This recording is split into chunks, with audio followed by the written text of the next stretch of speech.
Good morning, everyone, and welcome to the STS Best Trials channel. I just wanted to say hi to everyone. Happy Friday. The court feed is up, as you can see. So as soon as that begins, I'll pop off here. But I just wanted to say hi and good morning and thank each and every one of you guys. We now have more than 4,000 subscribers on this channel in less than, 2 weeks? So I just wanted to say thank you. STS is only what it is because each and every one of you show up every single day. So I wanted to thank you. And for those of you that are here, I would love to do a giveaway. If you guys are interested, please email me survivingthesurvivor@gmail.com. And all you have to say is giveaway or STS trial. It could be something very simple and very easy. I just want to say thank you to all of you. I know hundreds of you guys hang out with us every single day, all day long. And we have 4,000 people subscribed here. So I just wanted to do a little something to say thank you to all of you guys. And again, a quick reminder, we do have a show today on the main channel at 12:30 Eastern time. It is Friday, so it's Phil, Scott, and Joel. Hopefully Joel is feeling a little bit better today. He's resting now, but I think he'll be almost himself. So that's good news. And then again, I have to head out in a few hours for a couple of appointments with the kiddos, but you are in good hands. We have our mods here, we have Space Coast here, and I also wanted to take a minute to thank each and every one of them. All of our mods show up every single day, not because they have to, not because we pay them, but because they want to. Even when they have a lot going on at home behind the scenes in their own lives, they still continue to show up for us and for you guys. So I just wanted to say thank you to all of our mods. I also wanted to thank Space Coast, who does this all day long. We wake him up at 5 in the morning every day. So I just wanted to say thank you to him as well. We are on standby here for the trial.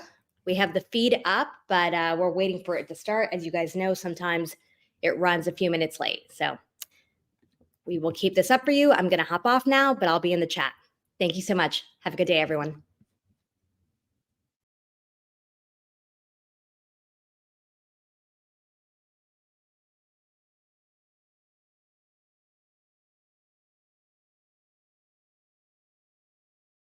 All rise. This Honorable Superior Court of the Judicial District of Stamford, I stand for the transaction of criminal business is now open in session. The Honorable Judge Randolph presiding. Good morning, Your Honor. Good morning. Please be seated. Thank you.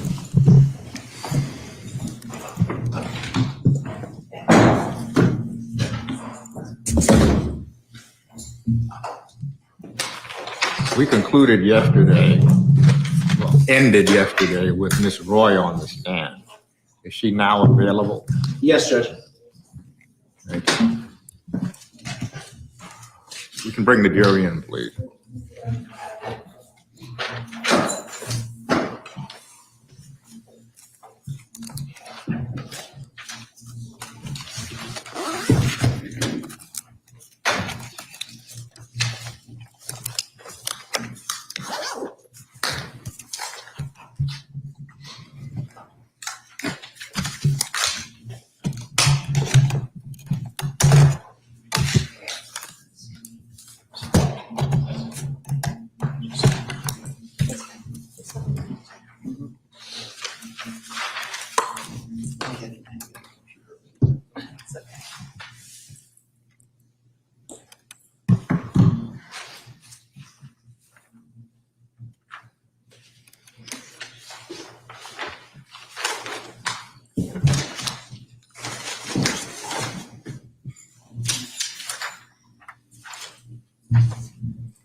Would counsel stipulate, please? Yes, Judge.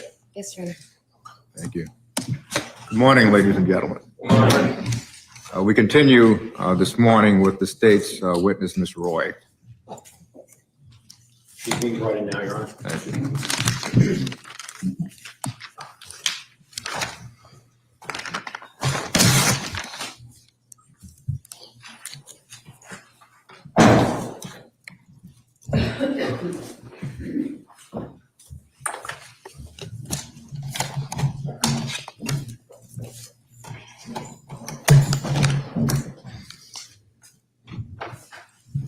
Good morning, Ms. Floyd. You may be seated. Thank you. Good morning.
I'm gonna need to use this.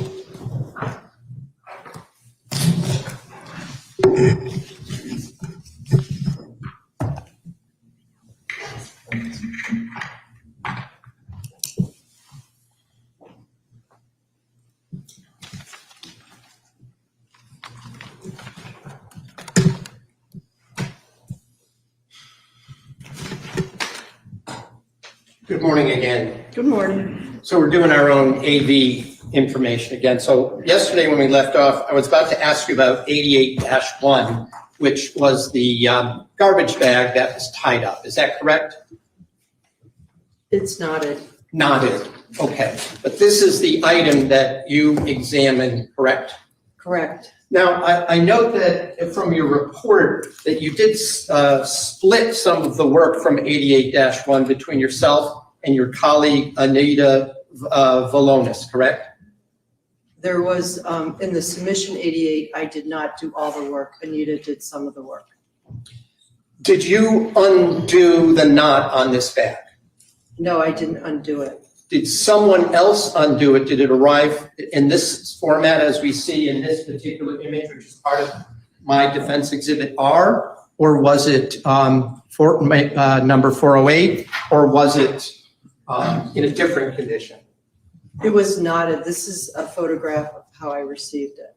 Okay, so you don't know if anybody had already opened it up, turned it around, retied it, or anything like that No, I don't. before you got it? That's correct. Were you made aware that this was an item found in a garbage pail, a receptacle, with a large number of other items that were not inside it? I was aware that it was collected from the garbage in Hartford on the Albany Avenue area. I was aware of that. Okay. And you were aware that there were a number of items exposed in the receptacle in and around this bag when it was obtained, correct? I'm aware that there were other items. I don't know what you mean by exposed. As opposed to being inside that bag.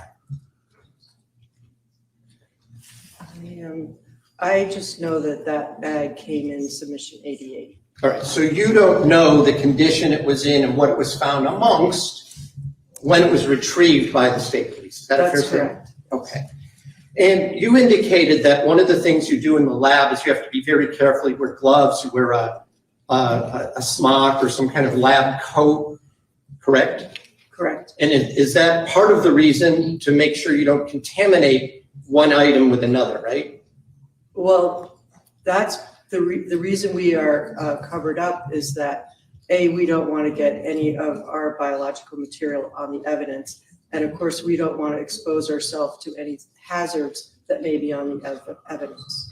Do you also switch gloves between each item you look at? Oh, of course, and we switch gloves, at least I do, often while examining something. In other words, that's so that you don't contaminate an item or a portion of an item from something you had already just looked at, correct? Correct. I mean, we clean the whole area. We clean all our utensils. Everything gets very well cleaned and disinfected with Clorox. And you indicated Clorox is a substance that will get rid of many of the biological materials you look at? Well, by Clorox, I should have said bleach. Clorox is a brand of bleach. Yes, it it's what we use to clean down all our working areas. Yes. But my question was, do you use that because it eliminates a lot of the residual biological matter Yes. that might be on the Yes, counter exactly. or on your gloves or anywhere else, right? Yes, we just discard in a biological hazard. We don't clean our gloves off. We just discard them.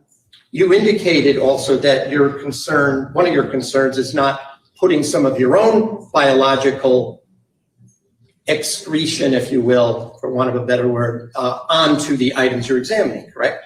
Correct. I wouldn't want my be coughing on an item or sneezing on an item.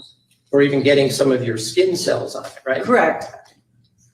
I'm just the basic of not getting anything of my biological material onto a piece of evidence. Fair enough. And if you take off gloves, I assume you do it away from the item itself, right? Yes, and I'm turning them inside out as I'm taking them off. Is it, from your training and experience, can some skin cells actually shed just by flipping the gloves off, the latex gloves, from that action alone? That I don't know. Okay, but you, in any event, it's part of your protocol to move away from the item, remove the gloves and make them inside out and throw them away, correct? Well, I have a hazardous waste container that's not sitting right next to the item I'm examining. It's over there on the side of my lab bench. And I'm over there taking off the gloves. So yes, in general, I'm taking the gloves off, not on top of the item I'm examining. That's correct. Okay. So I also understand that when going back to my question about Ms. Vonis, you acted as the technical reviewer of the work that she did on this item 88-1, correct? I examined this 88-1. No, my question is, you said you split the work in relation to items from 88-1. Is that a fair statement? Yes, she examined some of the items in 88, in the submission 88. I believe she examined 88-3, not 88-1. Okay. She examined 88-3, a knotted plastic bag. I also examined a knotted plastic bag, but that was 88-2. Okay, so I'm just putting this up for a moment. This is again from my Exhibit R. I'm not going to ask you, we've been through this. This is,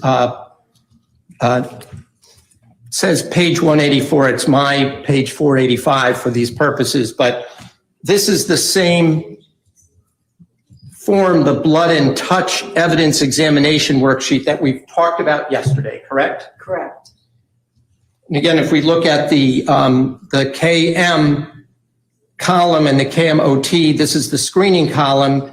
It says NT for the first two, correct? Correct. Positive for KM on the third and fifth, correct? Correct. And a weak one on the sixth, right? Correct.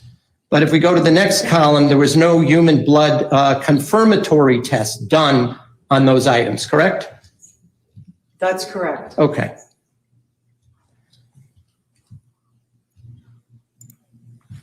Did you observe inside this bag a green and yellow sponge? No.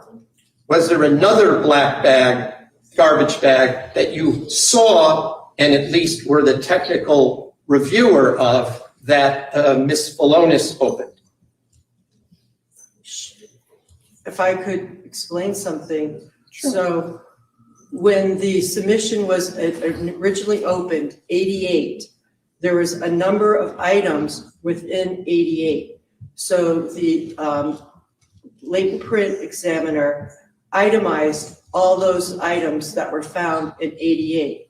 So, and then he individually wrapped those items and put a barcode, the laboratory barcode with the item number on it.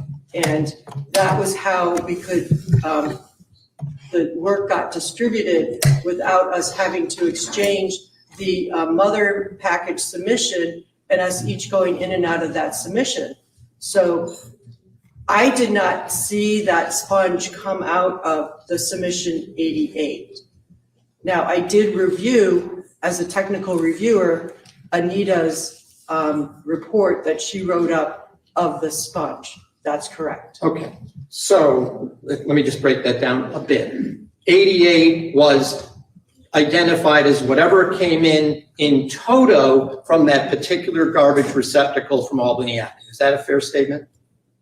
I don't know that. I know that a number of items were placed into submission 88, but whether the garbage receptacle, that part I don't know. Okay, let me ask this a different way then.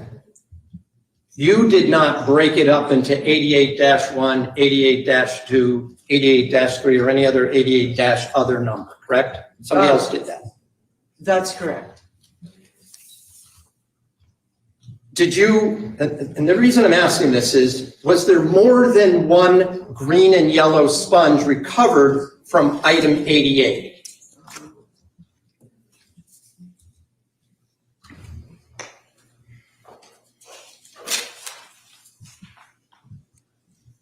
Looking at my notes here, I see that there was one sponge that was located in 88. I don't have any other notes that there was another sponge. You do not have any other note about that? Just that 88-1-1 was a sponge that was found in the non-damaged bag, which was the two bags which were taped together, which was referred to as 88-1. I could check something else that I have here. The reason I'm asking this is, I'm gonna make sure that we're not confusing two different items that may have been retrieved at the same time. That's what I'm asking.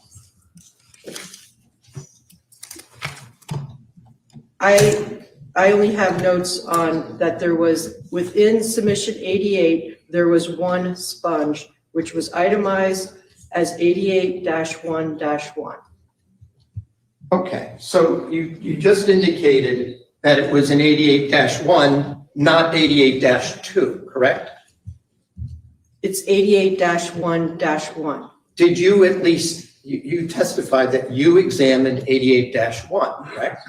Yes, but it was already removed Oh, okay. because Kevin, or the latent print examiner, Kevin Parisi, had taken the contents of 88, like I tried to explain earlier, itemized everything and packaged everything separately. So therefore, I didn't have to go get 88, submission 88 to examine something in 88. I could just get the individually packaged and labeled 88-1. And then when I wanted to examine the piece of cardboard, which came from 88-3, it was already in a separate packaging with a label on it. Okay. So I just want to show you, I know that maybe you haven't seen this picture. This is from State's Exhibit 42, folder. It's cut off, but it says 3 Albany in green. And I'm just going to ask you, are you able to tell us, you see there's a number 502 on a yellow sheet of paper here. Oh, no, you don't see that. Excuse me.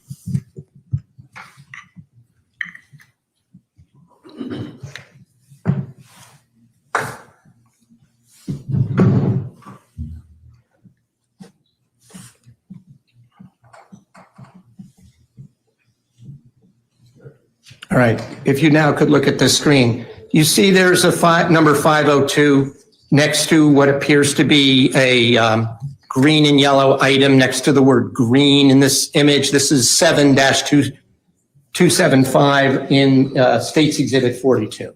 You see that? I see a sponge on the screen, yes. Did you yourself, and this is what, did you yourself ever examine that particular sponge that we see in this image here?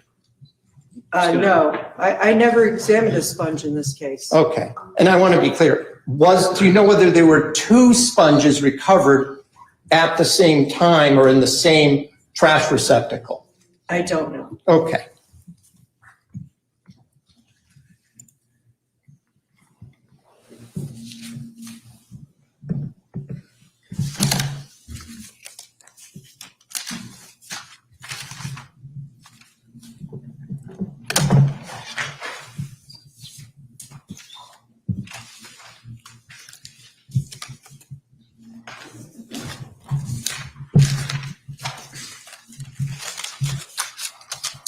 I just don't want to lose any of the exhibits, Your Honor.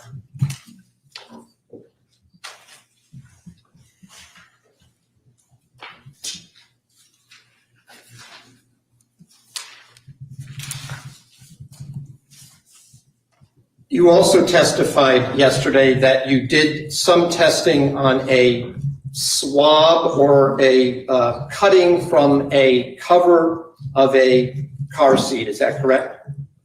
I did examine a cutting from a car seat, yes. Could you just tell the jury, what did you do with that cutting? I'm going to refer to my notes. Of course.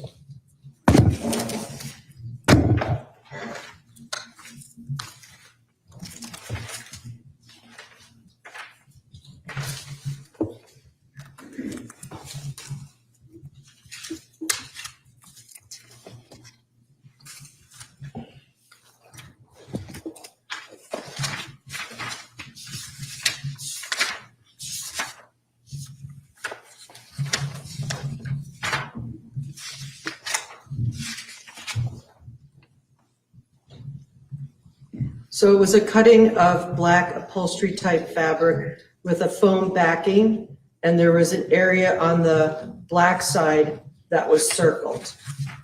When you did this cutting, did you have the entire car seat there? I did not do this cutting. This was what I received as the evidence, a cutting. Did you have a picture of the seat that it had come from? No, You did have some communication, did you not, with a Detective Riley about which side this cutting came from?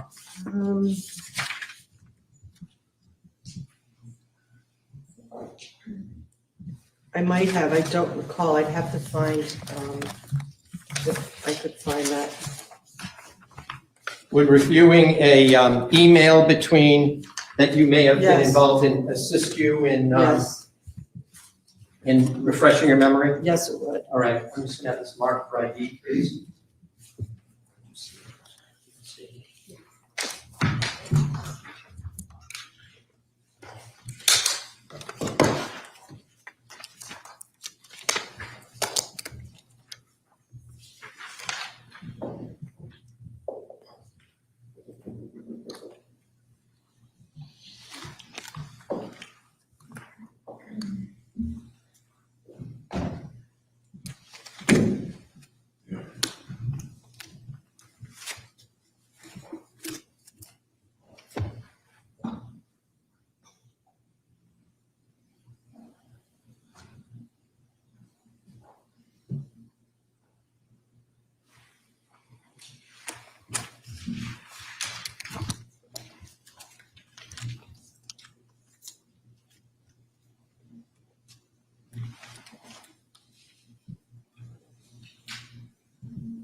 May I approach, Your Honor? Yes.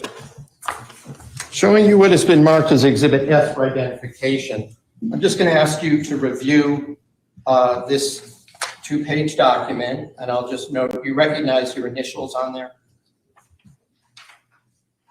Actually, that's my coworker's All right, do initials. you recognize your name on there? Yes, Okay, so you just look at this, you can, it's just, take as much time as you need, and when you're done, let me know, and I'll ask you a question that refreshes your recollection. okay, thank you.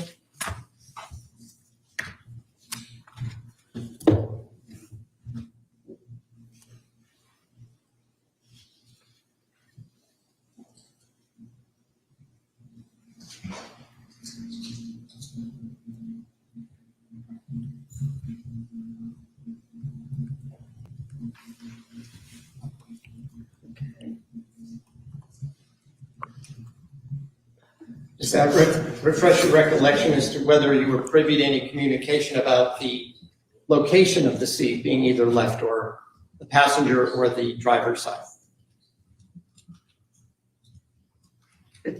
Should I read what it says here? No, I'm asking if it refreshes your recollection that you would receive that communication. Oh, yes, this is an email that I received, yes. Okay, so I'll take that. Okay. Thank you. So having had your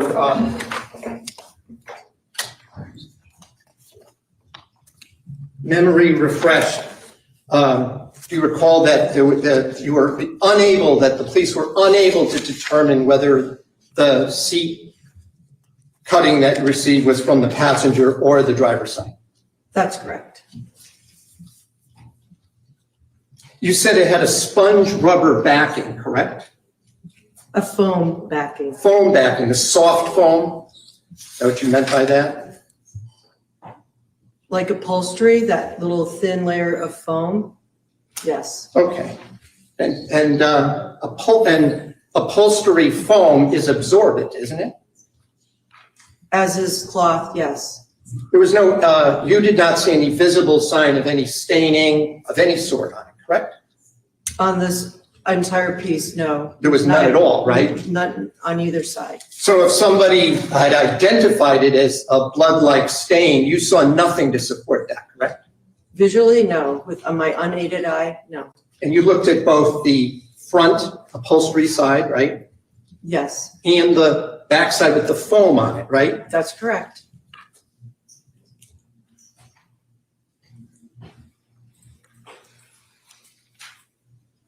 Just a moment. Thank you. I don't have any further questions. Redirect, please.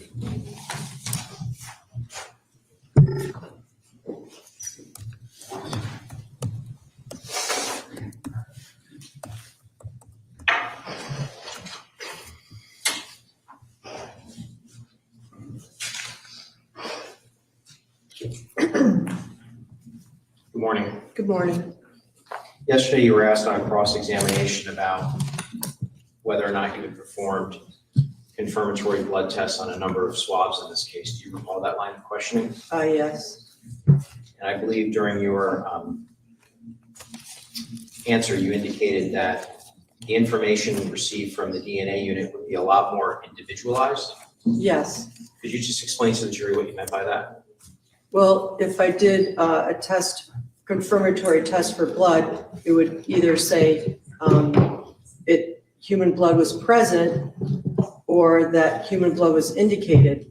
Now, if they did receive or obtain a DNA profile from that evidence, then there's, I'm sure, as you probably already heard from the DNA analyst, that there's genetic markers that are identified, and then they can be compared with the same tests that are run on a known sample of someone's swabbing of their cheek or their blood. And you can compare those, and that's what I mean by individualizing. In other words, if you had done a confirmatory blood test, it would have told you human blood is indicated, but DNA can actually give information about who may have contributed to a profile. Is that correct? That's correct. And so the more confirmatory tests that you do, the less DNA that there is to analyze. Is that Objection fair to say? leading. Well, this line of questioning was developed yesterday, and so it is not leading to the extent that the state is essentially testifying. It stems from that line of questioning concerning the amount of DNA and the interpretation of the sample once the DNA unit analyzes it. So overruled. Yeah, if I'm sending them less sample, then potentially I'm reducing the amount of DNA that's in that sample that's going to DNA. And I don't know how that's going to affect their overall result or interpretation. That's why I say latent prints does their examination before I do. Because if I swapped over a latent print, maybe I would remove enough information where that latent print was no longer useful. So that's why we're aware of what other sections that we work with, how we want to best utilize the evidence available.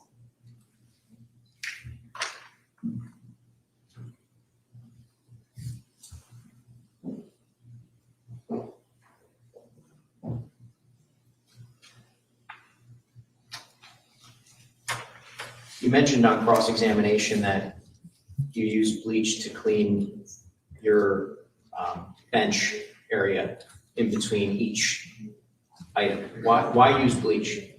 Because it destroys biological material. We make up fresh 10% bleach every day, and we constantly are cleaning. I would say anybody interested in forensics, you better be prepared to clean. It's just part of the job.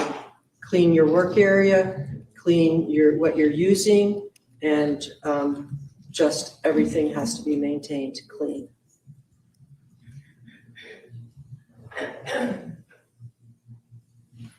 So if things are bleached or other cleaning products are applied, or a car goes through car wash, for example, that could destroy potential biological material, is that correct? It depends on the type of cleaning agent that you're using. Sure. Yeah, bleach being the most prevalent one that is used in forensic labs to clean.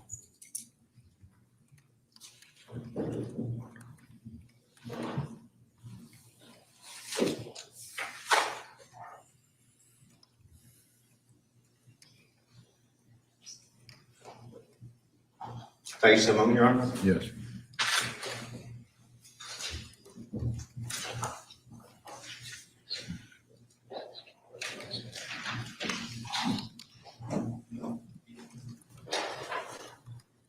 Nothing further. Thank you. Just a quick follow-up, if I may. Have you ever heard of a car wash using bleach to clean a car? I don't know anything about car washes. Or what detergents or No, what kind of cloths they use? that's not any part of my Fair enough. knowledge. And in answer to a couple of the other questions about not wanting to, do you recall just saying that the reason you didn't do a lot of testing is you didn't want to maybe diminish or reduce the amount of any potential DNA that for the DNA section, correct? That's correct. If But I that use- is, I'm sorry, I didn't mean to interrupt. Go on. I'm finished. But that includes touch DNA, that is skin cells, right? That's correct, yes. It includes, you mentioned even a fingerprint. It might diminish the amount of skin cells in a fingerprint ridge, correct? What I was giving an example of was saying that if I swapped away part of a latent print, that would give the latent print examiner maybe less information to identify a latent print. I was just trying to make it kind of a comparison, that's why we try to work with the other units in order to maximize or utilize, get the most information that we can out of a piece of evidence. I wasn't talking about, I guess I didn't make myself clear then. All right, but what I want to do to be clear though is you're talking about wanting to prevent the reduction of any potential DNA source. That didn't mean that all the items that you did not do a confirmatory test were blood, correct? If I did a screening test, it just indicates the presence of blood. It doesn't determine that blood is there. When you say it indicates the potential presence of blood, correct? It indicates the presence of blood. That's what it indicates. We're not saying blood is there, but we're saying it gives a positive test for a screening test for blood, and that's the way we describe the result. It indicates the presence of blood. It's a presumptive test, as you said yesterday, correct? No, I said it was a screening test. A screening We test. don't use the word presumptive in the lab. All right, but you also testify that other things besides blood show a positive reaction to KM, Just going to correct? object at this point, it's outside the scope. Well, this line of questioning has not yet become circular, but the clarifications are fair, overruled. Should I repeat my question? Oh, yes, plant peroxidases also will give a positive result with the screening test for blood. That's because. That's fine. Okay. That's fine. I just didn't want to let the jury have the false impression that just because there was a K&M screening for blood that was positive, that meant there was Well, blood. that's not a Object question, to the form of Attorney Horn. Stating that I just want to give the jury an explanation is not a question. I will rephrase the question. To be clear, you're not saying that just because there was a positive reaction to a KM screening test, that in fact sample contained human blood, correct? Well, definitely not saying that. It says, I'm saying that. That's fine. You're not saying what I just said, correct? Right. No, that's fine. No further questions.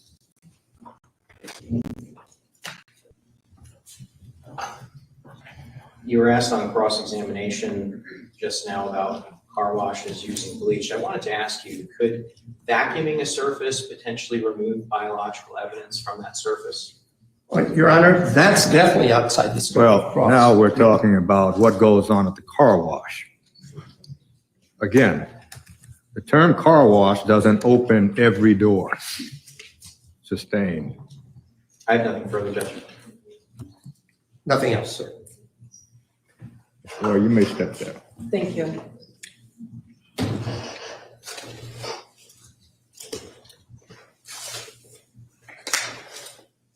Bar of the State calls Anita Vonis.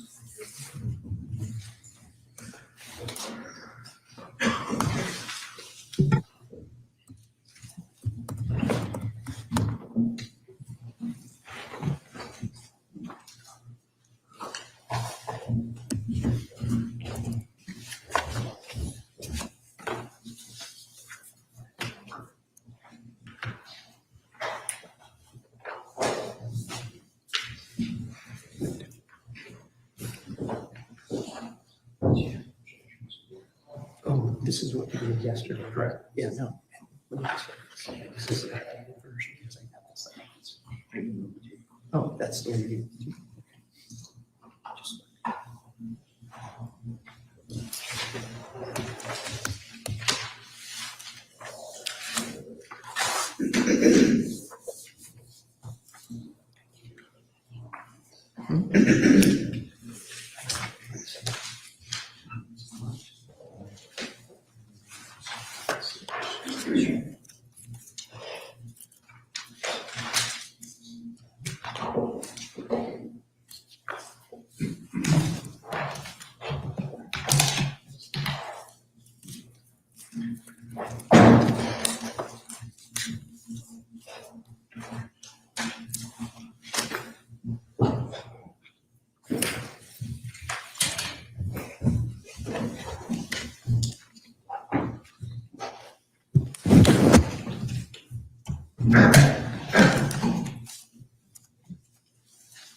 You could please raise your right hand. Do you solemnly swear or solemnly and sincerely affirm, as the case may be, that this evidence that you should, I'm sorry, I'll start over. Do you solemnly swear or solemnly and sincerely affirm, as the case may be, that the evidence you shall give concerning this case shall be the truth, the whole truth, and nothing but the truth, so help you God, or upon penalty of perjury? I do. Please state your name and spell it for the record. Anita Vonis, Anita Vaillonis.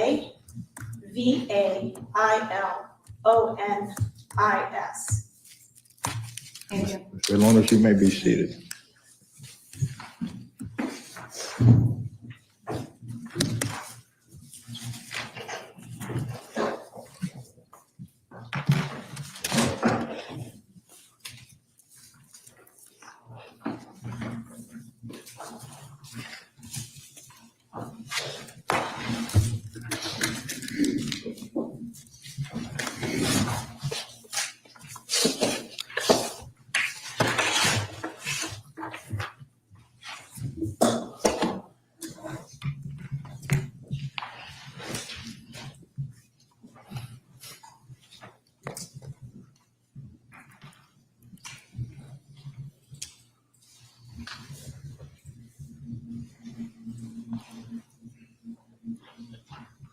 Good morning. Good morning. Ms. Dulos, would you just indicate to the jury where you were working in 2019? I was employed at the State of Connecticut Forensic Science Laboratory. And have you since retired? I have. When did you retire? April 1st, 2022. What was your position at the laboratory prior to retirement? I was a Forensic Science Examiner 2 in the Forensic Biology Unit. And how many years did you work at the state laboratory? I started first at the Department of Public Health, State of Connecticut. I worked there for 12 years, doing approximately what I am doing now when I retired. From 1999 until my retirement, I worked at the State Forensic Lab in Meriden. And what were your responsibilities at the state forensic lab? In the Forensic Biology Unit, I was tasked with examining evidence for the presence of blood and body fluid, as well as taking samples for touch or wearer DNA analysis. I also was able to be educated by the FBI laboratory, and I examined human hairs for the lab as well. What type of educational and training background do you have in doing these things? I have a Bachelor's of Science from St. Joseph College, which is now University of St. Joseph in West Hartford, Connecticut. I majored in biology chemistry with a Bachelor's of Science degree. I also have a Master's of Science from the University of New Haven. I have a concentration in criminalistics. I've also performed other continuing education courses throughout my career. And do you have any specific training with respect to hair and fiber analysis? Yes, the FBI, I was trained by the FBI. I spent 4 months at the FBI laboratory in Quantico, Virginia, where they trained me as their own. I learned how to examine hairs, identify hairs, determine what body area a hair came from, and also do microscopical hair comparisons. And since you've retired, you're being compensated for your preparation and time here, is that correct? Yes, Now, I want to direct your attention to laboratory case number 19-002984. Did you perform analysis under that case number? I did. And would it be fair to say that you split the responsibilities of the forensic biology unit with Ms. Christine Roy in this particular case? Yes, So in some instances, you analyzed certain evidence, and in other instances, she analyzed certain evidence. Is that fair to say? yes. And can you just tell us sort of your personal process or normal process when you receive a piece of evidence? When I receive a piece of evidence, either through the evidence receiving unit, another person in the laboratory, or from a storage location in the laboratory, I proceed by documenting the packaging by photographing it. I would then garb myself appropriately, wearing a hairnet, a face mask, a lab coat, disposable paper sleeves, and gloves, which I change often. I lay down a piece of brown paper on the bench top that I've previously cleaned and start to examine the evidence. I open the bag, pour the evidence onto my paper. I photograph it as I examine it, and I look for the presence of any blood, in this case, or any hair-like fibers that I might come upon. I would package certain things separately, but for example, the hair-like fibers to be examined later on. And then I begin to test any reddish-brown stains that might appear on this item of evidence with a chemical screening test for the presence of blood, and choose the appropriate samples that I believe should be sent to the DNA unit. Just approaching with what has been marked for identification purposes as states 110. Ms. Velonis, is this your curriculum vitae? Yes, it is. Judge, I move it in. No objection. States 110 admitted as full. Do we have an exhibit number, please? 110. Just returning that to the clerk.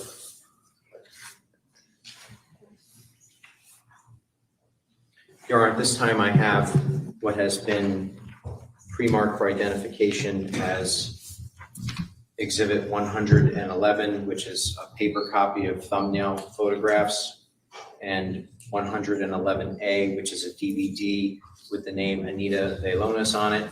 I move these in as full exhibits at this time. Could I just compare it to my copy, please? Gave you this opportunity earlier, but yes. You know, I want to do this on this one.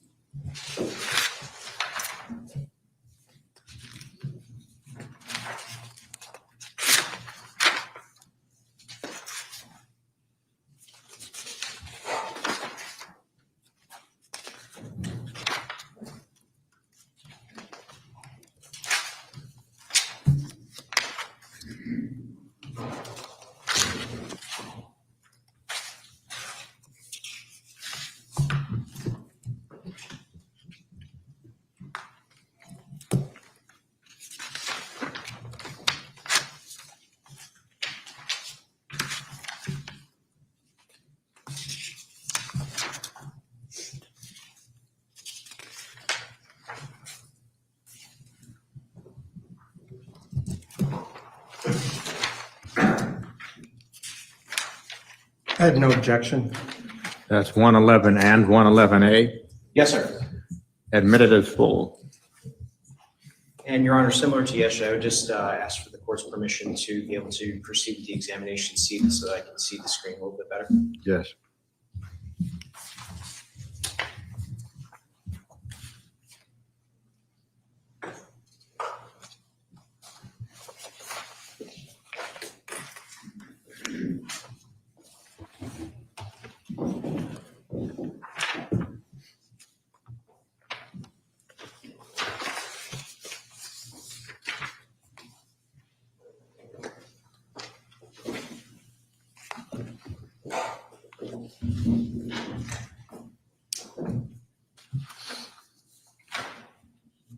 Ms. Velonis, you authored a number of reports in this case, is that correct?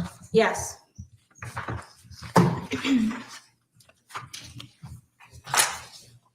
Just ask if you mark for identification purposes.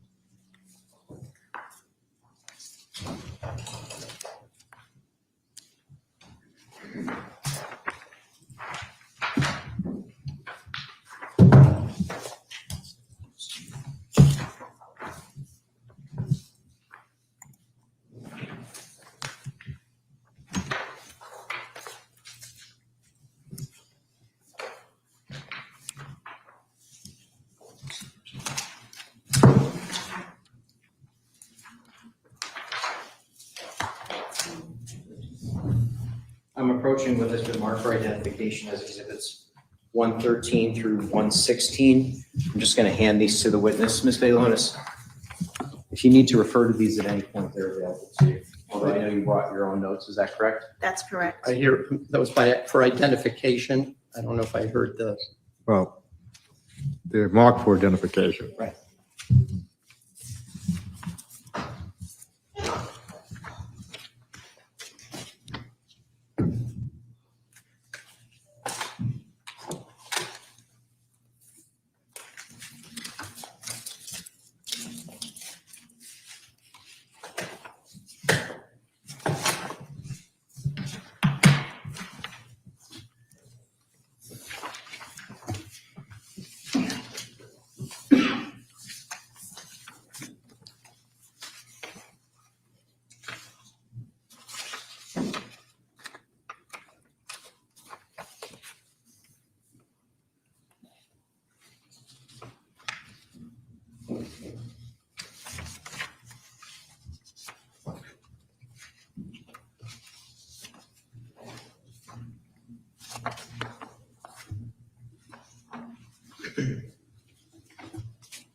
Ms. Dulos, you indicated that you examined physical evidence under that case number. Is that correct?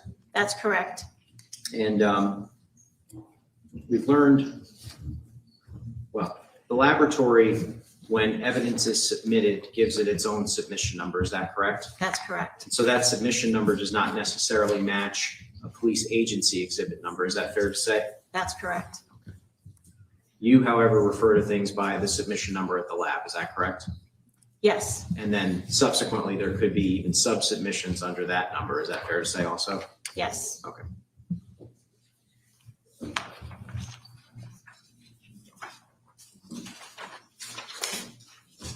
Your Honor, I'm just going to publish a stipulation between the parties, States Exhibit 103, specifically paragraph 6.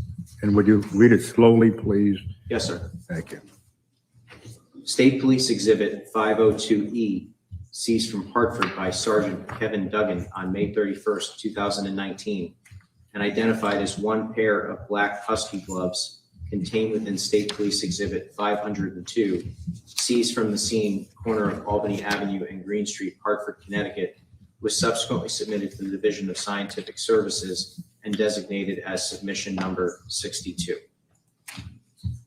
Ms. Dulos, I'd like to talk to you now about submission number 62. Permission to publish exhibit, Your Honor. And I'm just going to open the folder on this disk entitled State Police 502E Lab Submission number 62. Firstly, what was submission number 62? Submission number 62 consisted of a pair of black husky brand gloves. And what condition were they in when you saw them? They were intact. And did you do a visual examination of the gloves? I did. And did you notice anything on the gloves? I did. What did you notice? I noticed reddish brown type staining on each of these gloves. Were the gloves given different designations? In other words, was one glove given a submission number and another glove given a different submission number? Yes. And can you just explain to the jury which glove was given which submission number? So this was submission number 62.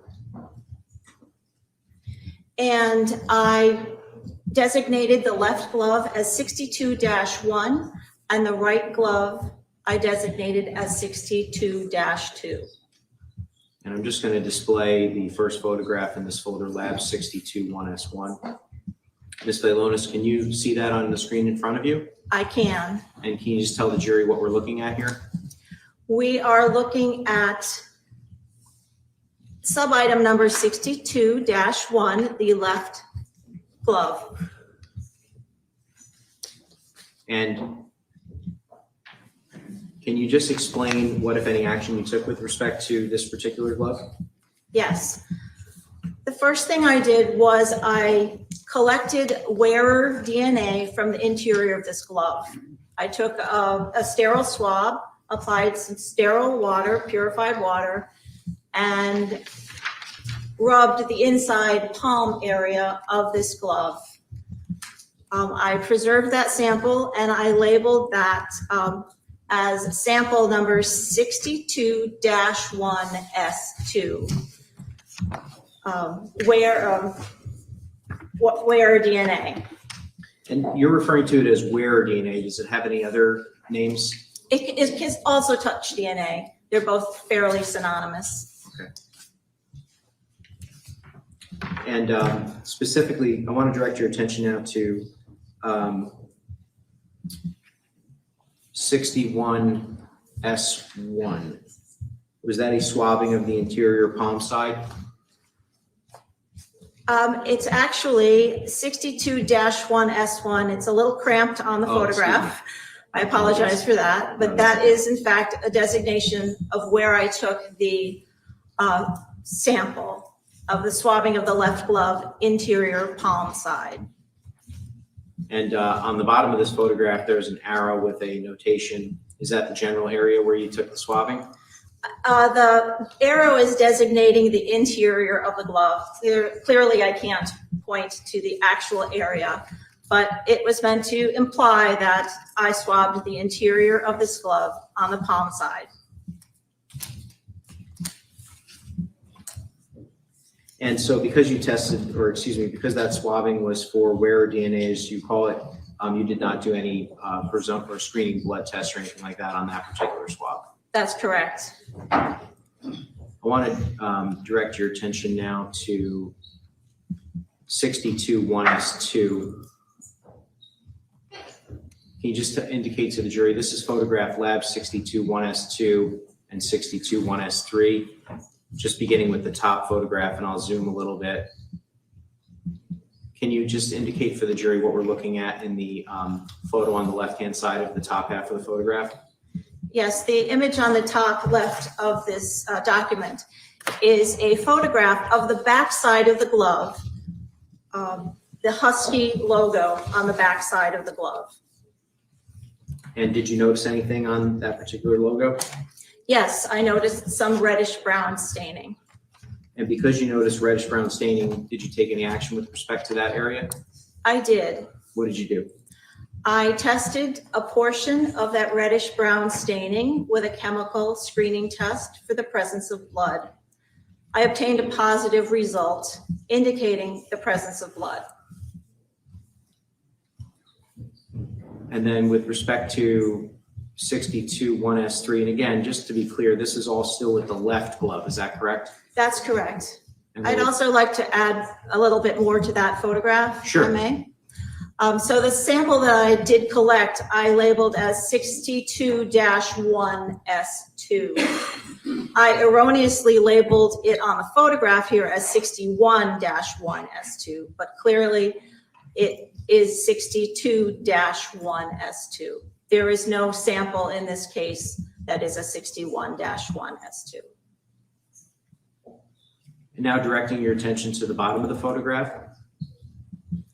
The bottom left image on this page documents two things. The Velcro closure, in my opinion, was very clean and very new looking. There was no trace material or hair-like fibers embedded in the Velcro closure. I also tested an area of this glove with a chemical screening test for the presence of blood. That is designated as the red positive sign on this photo. The positive screening test for the presence of blood indicates the presence of blood. I did not collect a sample from that area. I just noted that there was also reddish brown staining in that area. So with respect to 62-1S3, which was another swabbing that you took, what area was swabbed there? That was the strap-like closure at the base or opening of the glove. I noted reddish brown staining on the smaller Husky logo on that strap, and with also the stitching on that strap, as well as what I call the ribbing of that strap that allows it to bend easily. Reddish brown staining was noted in all of those areas. I tested portions of this reddish brown staining and obtained a positive result indicating the presence of blood. And just to be clear, you did screening tests for blood, is that correct? That's correct. You did not yourself do any confirmatory tests for blood, is that correct? That's correct. And were all of these swabbings that you took from item 62-1 submitted for DNA analysis? They were. From the strap, I labeled that sample 62-1S3. Staining on left glove, areas on exterior wrist closure. And I take it that the same process with the swabs, in that you cut the swabs and put them in a tube and prepare them for the DNA analysis. Is that fair to say? That's very fair to say. Now, with respect to the right glove, or what you designated as 62-2, I'm just going to pull up a photograph of that. Is this photograph entitled Lab 62-2S1 and 62-2S3 a photograph of that right glove? I'm sorry, I might have confused the numbers. Could you say that again? Sure. Well, this is a photograph of 62 2S1. So that would be the right glove. Is that correct? This is a photograph of 62-2. Right. The right glove. And did you do a visual inspection of the right glove as well? I did. And can you just indicate to the jury what, if anything, you noticed about this particular glove? I did notice some reddish staining near the base of the small finger and ring finger. I tested that area with a chemical screening test for the presence of blood, and I obtained a negative result. Therefore, that stain was not blood. Similar to the left glove, did you do a swabbing of the interior of this glove? I did. And was that for touch DNA or wearer DNA? Yes, it was. And was that designated as 62-2S1? 62-2S1, that is correct. And similar to the last item, you have a notation of that with an arrow indicating that you swabbed the interior of the glove. Is that fair to say? Correct.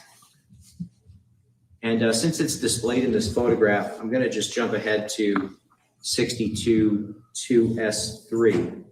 What was that a swabbing of?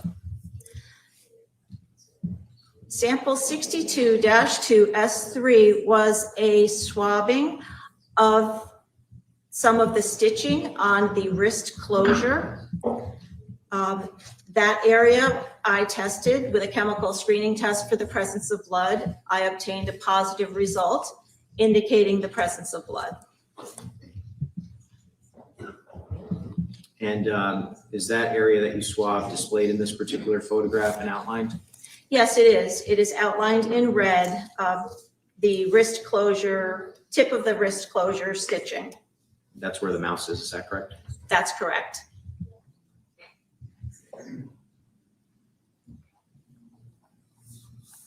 And I want to direct your attention now to a swabbing 62-2S2. What was that a swabbing of?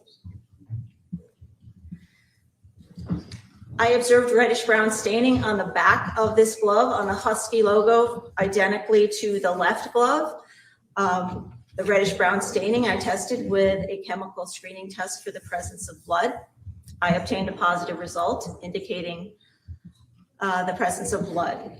I collected a sample from that logo area and designated it as 62-2S2. And just to be clear, in this particular photograph, that is the lower right-hand portion of the photograph, which designates the area for the swabbing designated 62-2S2. Is that correct? That's correct. And is the reddish-brown substance that you observed visible in this photograph? Yes, and I circled it in red pen. This area here? Correct. And you actually took one additional swabbing of the right glove. You did 4 swabbings of the right glove. Is that fair to say? Yes, I did. And so I want to talk to you now about what you designated as 62-2S4 as a swabbing. What was that of? It was reddish brown staining on the right glove, the stitching on the wrist closure again, but the back side of the glove. And I'm just going to zoom in if I could and direct your attention to the bottom portion, left-hand side of this photograph. Does this photograph display the area that you swabbed and designated as 62-2S4? Yes, And that's this area here, correct? it's the area of the stitching, correct.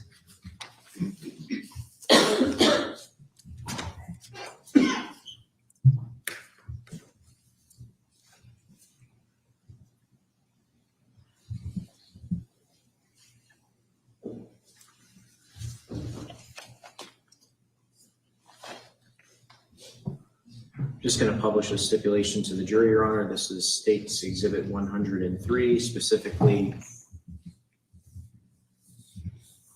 paragraph 8. State Police Exhibit 502I, seized from Hartford by Sergeant Kevin Duggan on May 31st, 2019, and identified as one white standard textile towel with blood-like substance contained within State Police Exhibit 502. seized from the scene, corner of Albany Avenue and Green Street, Hartford, Connecticut, was subsequently submitted to the Division of Scientific Services and designated as submission number 53.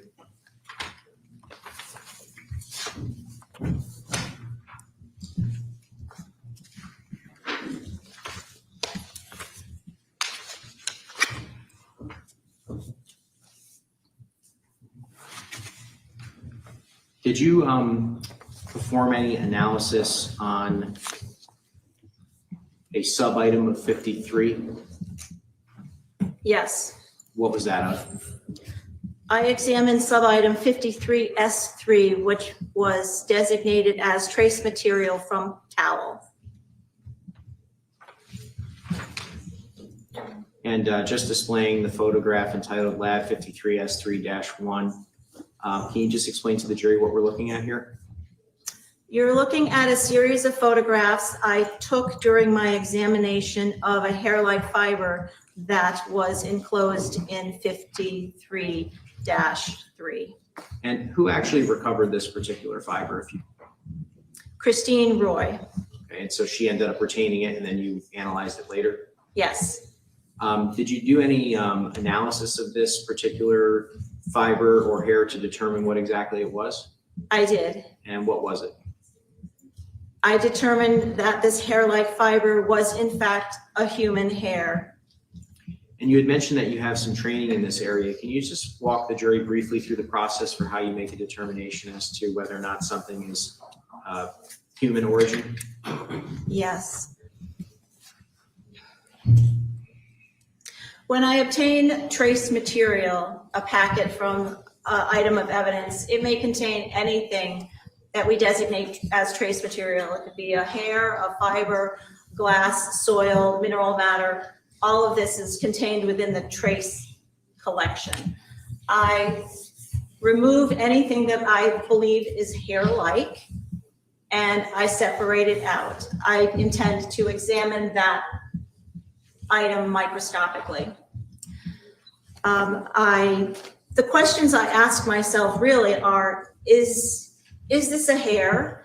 Is this a human hair or an animal hair? If it's a human hair, does it have a root? And does this root have tissue-like material on the end, meaning a piece of follicle perhaps, that could be sent for nuclear DNA analysis? So in order for me to understand what I'm looking at, I microscopically examine each and every hair-like fiber. I place each hair-like fiber on a glass microscope slide, add a little bit of water, and put on a glass cover slip. I want to document the length of that hair-like fiber, the color it may be, and the texture. Is it curly, hairy, straight, or curly, wavy, straight? And then I proceed to perform a microscopical analysis. When it's on the glass microscope slide and I put it on a microscope with a light source that comes from below, the light is transmitted through the sample and I can see the interior of that hair-like fiber. And it's that morphology that I can observe that helps me determine whether or not it's a human hair or an animal hair. Again, I will set any animal hairs aside. When I then proceed to look at this human hair and ask myself, does it have that root? If it has a root, again, I photo document all along as I'm going. I photo document that root and ask myself, does that root have any type of follicular tissue-like material on it? If it does, I may choose to lop off that root with a sterile scalpel and put it into a sterile tube for nuclear DNA analysis. I also maintain the shaft of that human hair for potential mitochondrial DNA analysis down the road. And so this particular hair you determined to be human in origin and you ended up forwarding this to the DNA lab, is that correct? I forwarded the root portion of this human hair to the nuclear DNA section.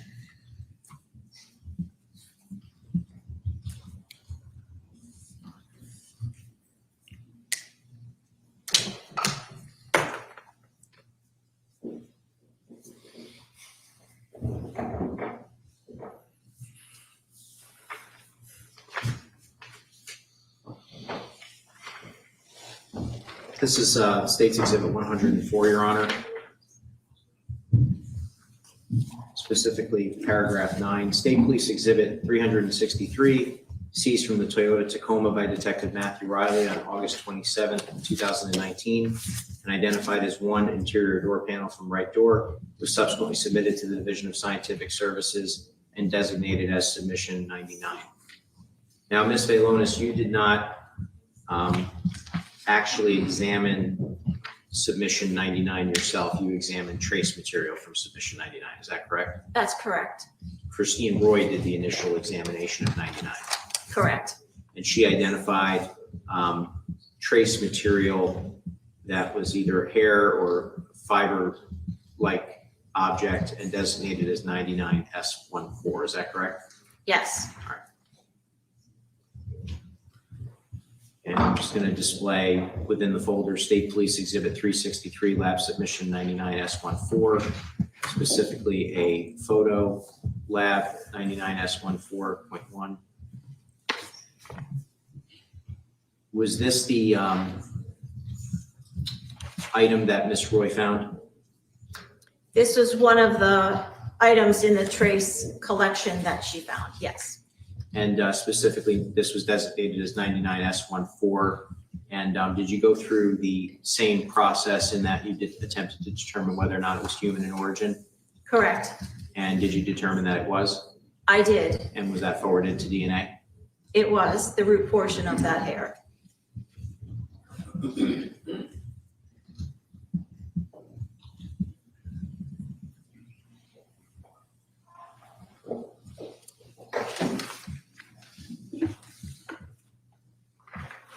Reading from States 104, paragraph 10. State Police Exhibit 364, seized from the Toyota Tacoma by Detective Matthew Riley on August 27, 2019, and identified as carpeting cut from right floor, was subsequently submitted to the Division of Scientific Services and designated as submission 100. Did you examine submission 100? I did, And would you recognize photographs of submission 100? yes. I'm just going to begin by opening the folder entitled State Police Exhibit 364, Lab Submission 100. And I'm going to open the photograph Lab 100.1 top side.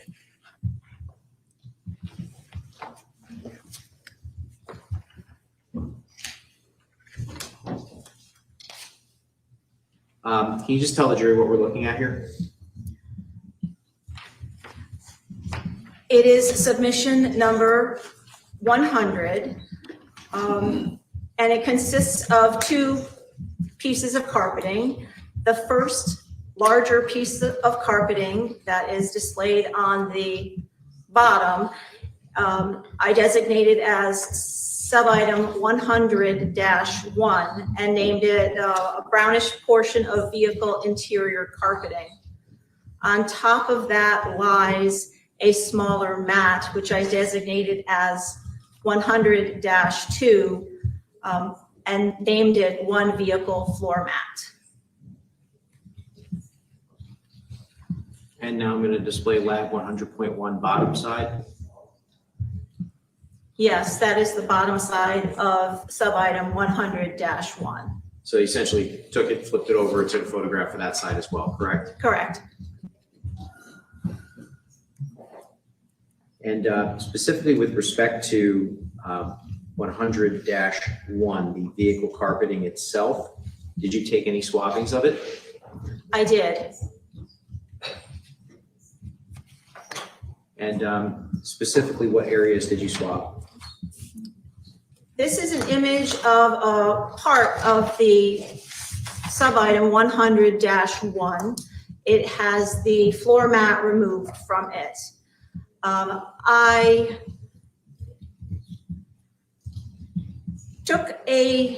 tested various areas of this carpeting. One of the areas that I tested gave me a positive result with a chemical screening test for the presence of blood, indicating the presence of blood. And that area is shown on this photograph and designated as 100-1S1. And so just so the record is clear, this photograph, there appears to be almost a grayish outline in a circular pattern near the upper portion of the photograph. Is this the area that you are referring to? Yes, it is. And so based on that result, did you send 101S1 to the DNA unit? Yes, I did. And you took a second swabbing of this as well, is that correct? That's correct. And is that also shown in this photograph? It is. The area that was swabbed? And is that in the upper left-hand portion of the photograph? It is. It's closer to what appears to be a tear in the carpeting. I tested that area as well with a chemical screening test for the presence of blood and obtained a positive result. I collected a swabbing of that sample, designated it as 100-1S2, and forwarded that sample to the DNA unit. And then with respect to the underside or the vehicle floor mat, rather, this is a photograph lab 100.2, and this is the item that you designated as lab submission 100-2, is that correct? Correct. And did you do any screening tests on this particular item? I did. And what were the results? I swabbed the top side and the bottom side. I also actually sliced it open to expose the interior of this mat, tested both sides, the inside of this mat, and all of the testing that I performed was negative with a chemical screening test for blood. Therefore, blood was not identified on this item. And so consequently, no swabbings were taken that were forwarded to DNA from this particular submission. That's correct. Okay, the time is now 11:16. Madam Clerk, we are going to stand in our morning recess.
Hi, everyone.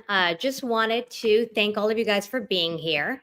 I also wanted to take a minute to remember Jennifer Farber Dulos. She is obviously the victim in this trial. She was a 50-year-old mother of 5 young children. They're obviously much older than they were in that image, but I do want to take a minute to think of Jennifer Farber Dulos. And also thank you to each and every one of you guys for being here every day with us. That's why we're doing this giveaway today. The giveaway is not for the main channel. It is only for the trial watchers. So if you haven't already, please enter the giveaway. You can do exclamation point and then join. And that automatically puts you in the giveaway. It is worldwide, so it doesn't matter where you live. And I think we're either going to give away Joel's book or merchandise, or maybe both. We'll see. Nightbot will automatically choose a winner this afternoon in, I believe, maybe like the last hour of the trial today. So we'll announce that. And for some reason, if you're not there in the afternoon, we'll still reach out to you and we'll announce it next week as well.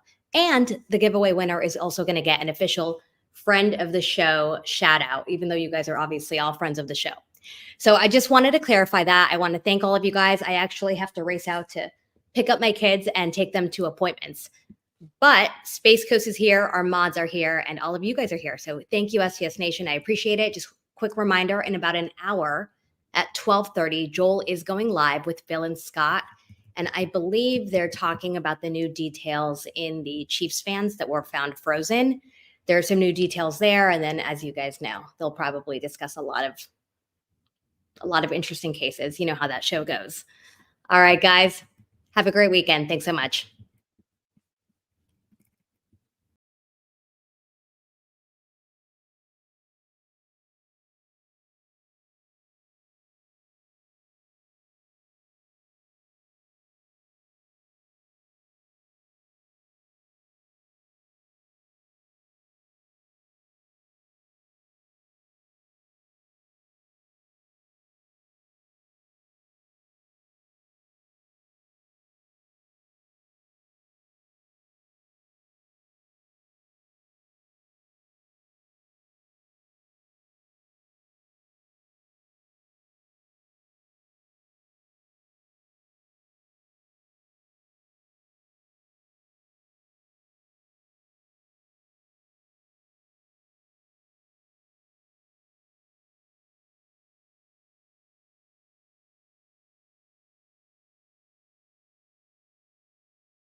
This Honorable Superior Court is now opening back in session. Good morning, Your Honor. Please be seated. Thank you. We will wait for Attorney McGinnis. If we can, thank you, Your Honor.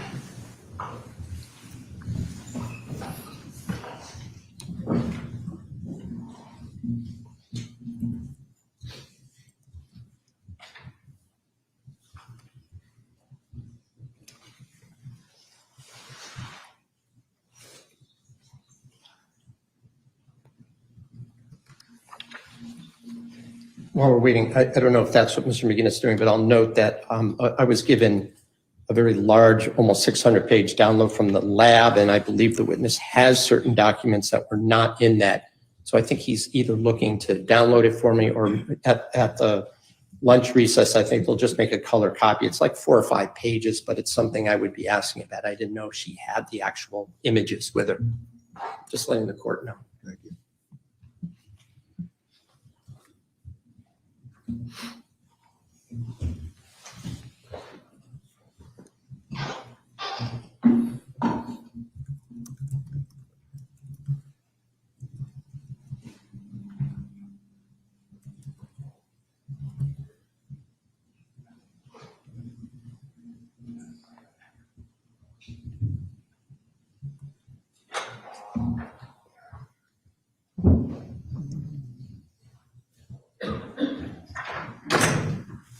Thank you, Judge. You're welcome.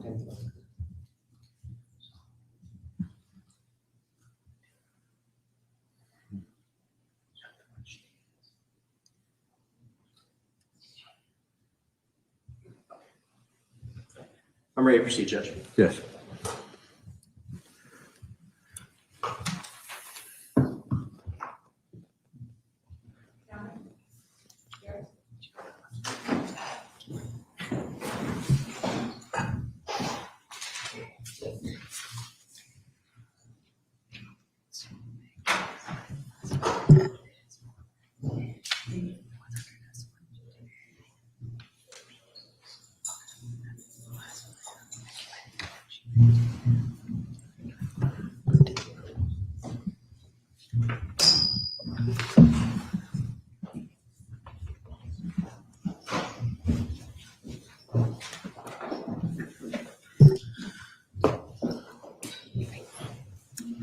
The counsel stipulate, please. Yes, Judge.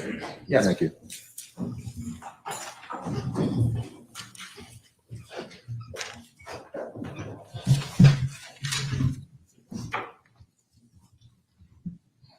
Ms. Villanueva, I wanted to pick up with a different submission if I could.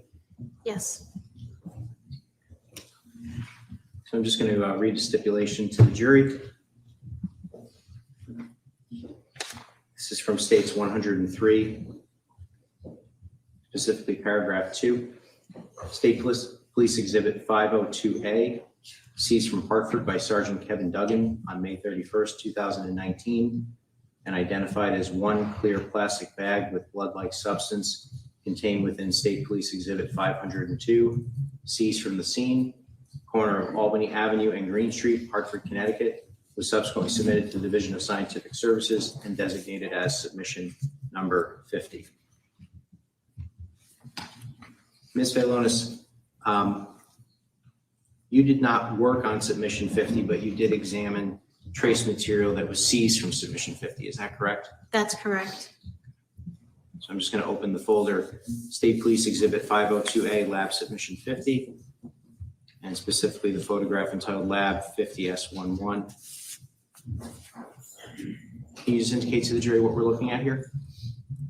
This document displays a series of images from submission 50S1. It is the hair-like fiber that I designated as hair-like fiber number 1. And did you do an analysis to determine whether or not this was human in origin? I did. And what was your determination? I determined that this was, in fact, a human hair with tissue-like material at the root portion. And so was this, was the root portion of the hair submitted for DNA analysis? It was. And was that submitted as submission 50S1-1? Yes.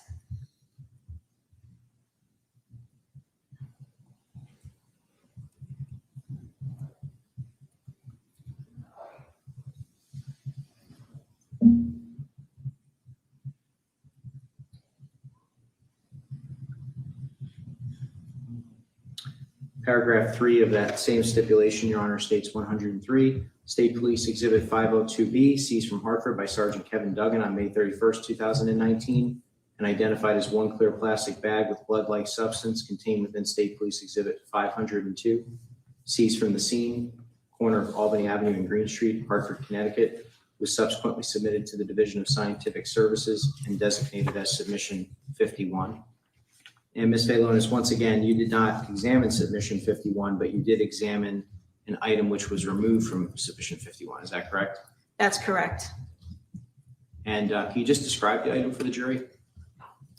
The item that I received, item number 51S1, was trace material from poncho, as it was labeled within the laboratory. And I'm just going to display in the folder State Police Exhibit 502B, Lab Submission 51, the photo entitled Lab 51S2. What's being displayed here?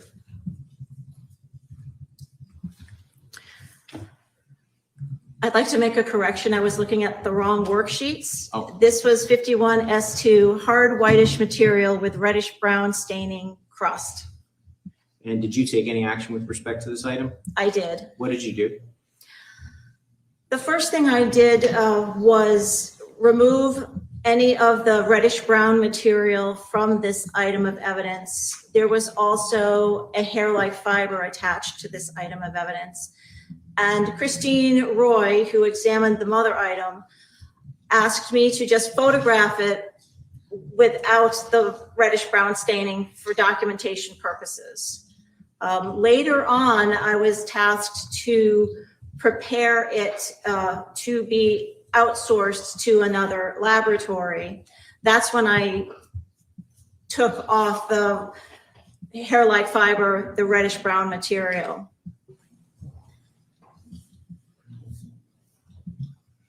And I'm displaying photograph Lab 51S2. What is this? Yes, that is how the trace evidence came into my possession. It was packaged within a white paper fold labeled 192984 51S2 CMR, which is Christine Roy's initials. She placed that white paper fold into what we call a trace tin. The trace tins help protect any items of evidence that are within it. So that is how it came to me. The samples I collected from this evidence was actually, the hair-like fiber was actually determined to be a blue fiber. I did swab up the reddish brown stainings, and at that point I just collected and did not test. And there was also some reddish brown debris within that paper fold. So each of these items I retained separately. And so your analysis was that the hair-like fiber was simply a blue fiber? A blue fiber.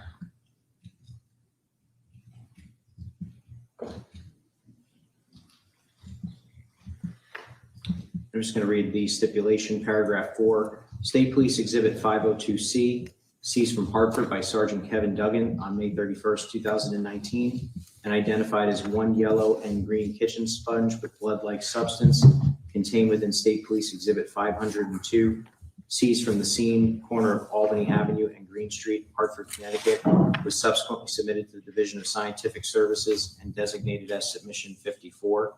Now, Submission 54, you analyzed yourself, is that correct? Yes, I did. And would you recognize photos of that submission? Yes. I'm going to open up the folder entitled State Police Exhibit 502C, Lab Submission 54. And within that folder, a photograph entitled Lab 54. Could you just indicate what we're looking at in this photograph? This document is two photographs of a, what we call it, I call it a scrubber sponge, yellow colored with a green scrubber area on both sides of the sponge. And did you notice any reddish brown staining on this sponge? I did. And so did you take any action with respect to the reddish brown staining? Yes, I did. What did you do? I located a reddish brown stain along the short edge of this sponge. I tested that stain with a chemical screening test for the presence of blood, which gave me a positive result indicating the presence of blood. I collected that stain and labeled it 54S1, stain on sponge along short edge. And I'm displaying now a photograph entitled Lab 54S1 and 54S2. Directing your attention to the upper right photograph.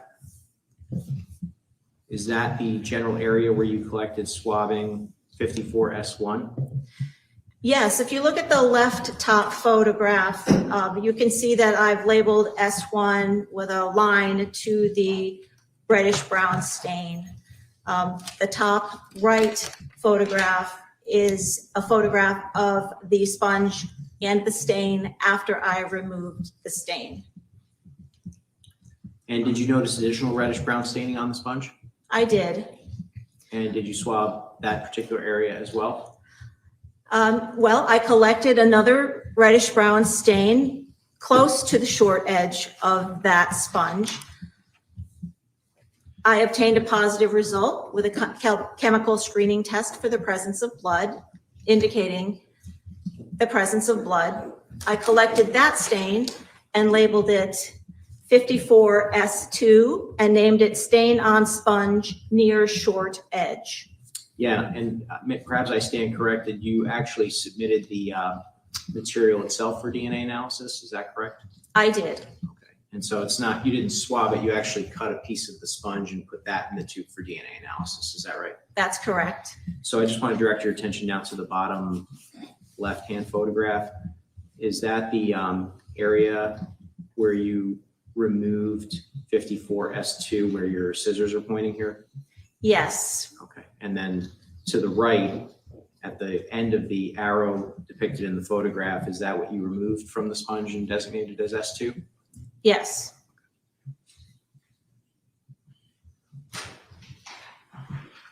And then you took one additional swabbing of this sponge, is that correct? Yes. I'm going to display a photograph, Lab 54S3. And directing your attention specifically to the bottom of this photograph. Can you just tell the jury what we're looking at here? We are looking at two photographs are on this page. The bottom photograph shows the side, one of the sides, the long side, one of the long sides of this sponge.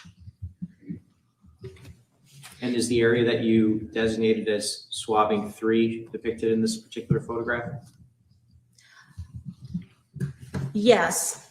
However, the swabbing 54S3 was not only the edge long side of this sponge, it was also the top side of the yellow portion of the sponge. So all of the yellow sponge area, avoiding the reddish brown stains, was collected and labeled as 54S3.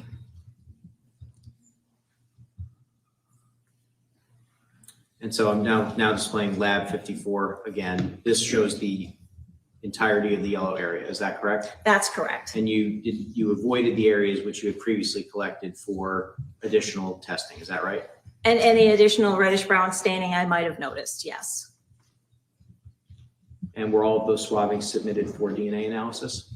Yes, it was. And I'm saying swabbings, but again, there were 2 cuttings as part of that group. Yes. Okay.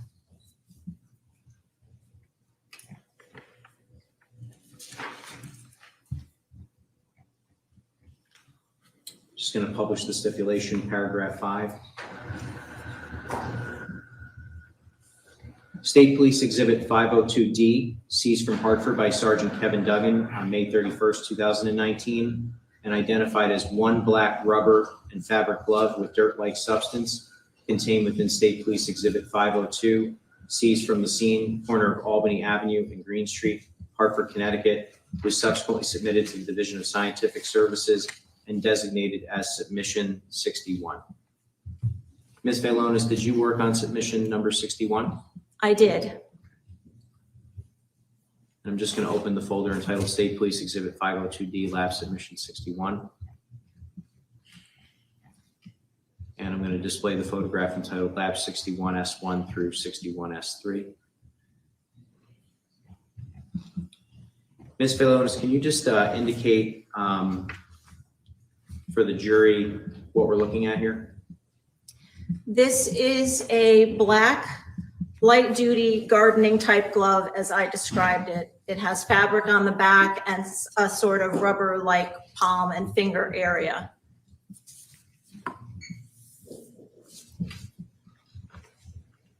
And I want to direct your attention specifically to submission 61S1, swabbing interior palm side wear DNA. What particular area did you swab? I swabbed the interior rubber side, the palm side of this glove. The swabs that we use have 6-inch sticks, so the swabs are very long. So we're able to reach into the glove area and collect a sample for wearer DNA. Does that also include the fingers? Yes, it does. And I don't think I asked you that for the Husky gloves. Were you also examining the finger areas of the gloves on those? Yes, And again, this was for wearer DNA, meaning that you did not test this particular area for blood. Is that correct? that's correct.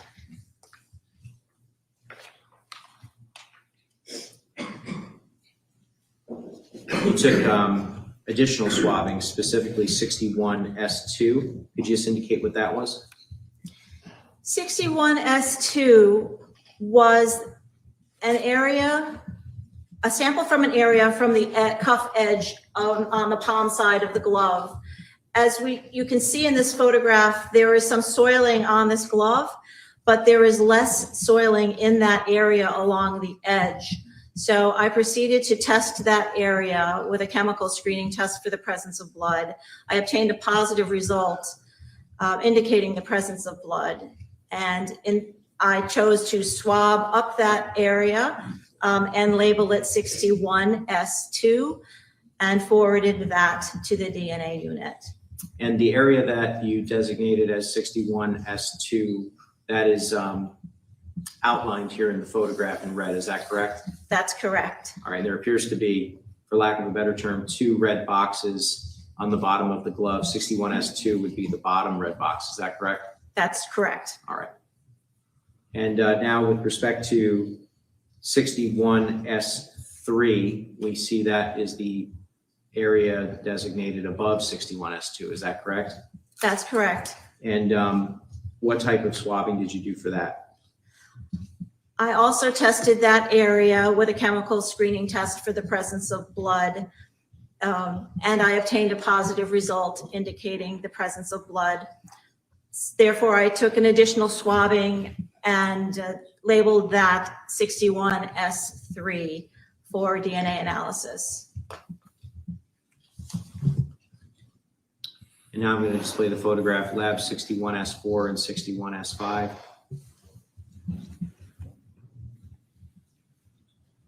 Beginning with the top photograph, could you just indicate to the jury 61S4 was a swabbing of the interior palm side, is that correct? That's correct. I took 2 additional swabbings. The top image indicates that I took an additional swabbing from the palm side, interior of the glove. I wanted to take a better, more complete sample, so I turned that glove inside out and swabbed the palm side for DNA analysis.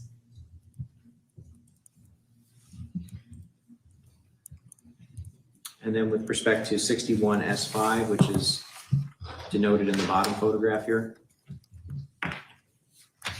Yes, 61S5 was simply a swabbing of the interior back of the hand, interior back of the hand for DNA analysis.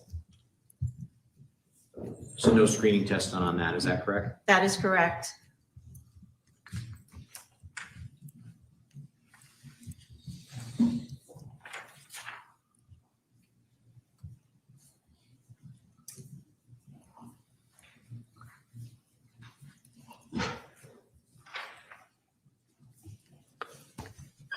I'm going to publish paragraph 9 of State's Exhibit 103. State Police Exhibit 502J, seized from Hartford by Sergeant Kevin Duggan on May 31st, 2019, and identified as one red and black bent broom / mop handle with blood-like substance on the black handle contained within State Police Exhibit 502, seized from the scene, corner of Albany Avenue and Green Street, Hartford, Connecticut, was subsequently submitted to the Division of Scientific Services and designated as submission 55. Ms. Dulos, did you work on submission number 55? Yes, I examined that item of evidence. I'm just going to pull up a photograph in the folder State Police Exhibit 502J, Lab Submission 55, Lab 55, paren RBL stain. Ms. Dulos, I'm going to zoom in. Can you just indicate to the jury what we're looking at here? That is the end of this mop / broom handle. I call that the black cap end. And on the black area, I noted some reddish brown stains, one of which was located on the cap. When I examined this, I just simply photographed it at this point and did not do any testing at this time. And why didn't you do any testing? This was also requested to be examined by the latent print area, so I didn't want to disturb that particular stain at that time. I noted where it was, and I continued my examination. And did you eventually receive submission 55 back? Yes, And when you received it back, was it in a different condition? it was. How did it appear? It was covered with latent print examination dust or powder, so it had a different appearance altogether. I'm just going to pull up a photograph entitled Lab 55S2 through 55S4. Ms. Dulos, I'm going to ask that you look at this photograph. Is this a photograph, or I suppose it's 3 separate photographs, but do these images show the broom or the mop as you received it back? Yes, Okay, and I believe you can see the dust in these particular photographs from the fingerprint analysis that wasn't present earlier. correct. Now, did you take any swabbings of reddish brown deposits from this particular item? I did, And is the area that was swabbed displayed in one of these photographs? yes. Okay, would you just indicate which one? The top left photograph displays the interior broken end of this mop handle. Within that interior area, I noted reddish brown deposits. I tested a portion of that reddish brown deposit with a chemical screening test for the presence of blood and obtained a positive result. So I collected a portion of those deposits as 55S2 and forwarded that sample to the DNA area.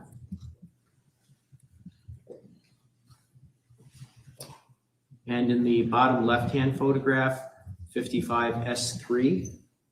55S3 was the stain that we previously viewed. Now it's covered with the fingerprint powder, but I did collect that stain, tested it, a portion of that stain, with a chemical screening test for the presence of blood, and I obtained a positive result indicating the presence of blood. So I collected that stain as 55S3 and forwarded it to the DNA area. And the bottom right image, 55S4. The bottom right image depicts the exterior of the broken end of this mop or broom type handle. There was a staining, reddish brown staining on the exterior. I tested a portion of that staining with a chemical screening test for the presence of blood and obtained a positive result, therefore indicating the presence of blood. I collected that stain and labeled it 55S4 and forwarded it to the DNA area. Now I'm going to display a photograph from that same folder entitled Lab 55S5. And actually, this photograph displays 9 separate images. I'm going to direct your attention to the image in the middle on the right-hand side in the middle row. Just indicate to the jury what we're looking at. We're looking at the entire item of evidence, which was a broom/mop handle, which, as you can see, was bent in 2 places. I collected a swabbing for touch DNA analysis from the entire red barrel of this handle and labeled it 55S5. And no screening test done on this. It was just forwarded to DNA. Is that correct? That's correct.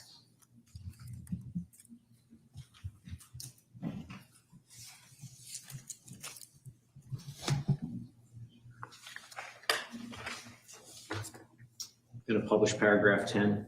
State Police Exhibit 502K, seized from Hartford by Sergeant Kevin Duggan on May 31st, 2019, and identified as 4 pieces of black plastic garbage bag with black duct tape attached to 2 pieces contained within State Police Exhibit 502, seized from the scene, corner of Albany Avenue and Green Street, Hartford, Connecticut, was subsequently submitted to the Division of Scientific Services and designated as Submission 88. Now, you used a phrase earlier, and if I could borrow it, you did not work on the mother exhibit of Submission 88, is that correct?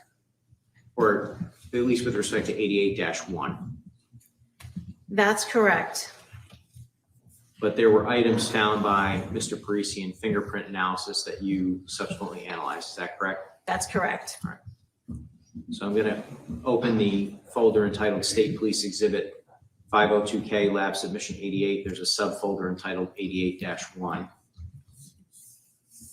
Specifically, what item did you analyze from 88-1?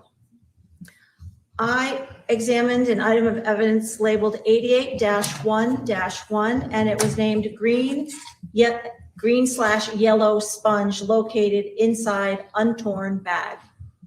And just to be clear, this was a different sponge than the sponge we discussed earlier, which was a different lab submission entirely. Is that correct? That's correct. So I'm going to open the photo entitled Lab 88.1.1S1. Is this submission number 88-1-1? Yes, it is. And did you take any action with respect to this?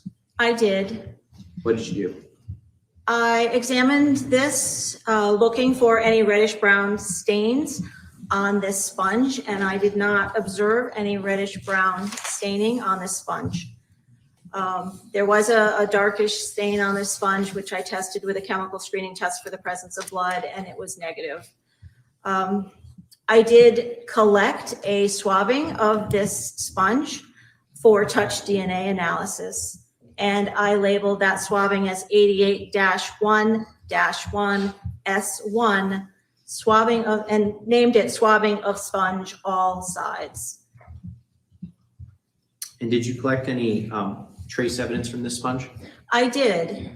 I located a hair-like fiber within the green side of the sponge and retained it as 88-1-1S2 for further analysis.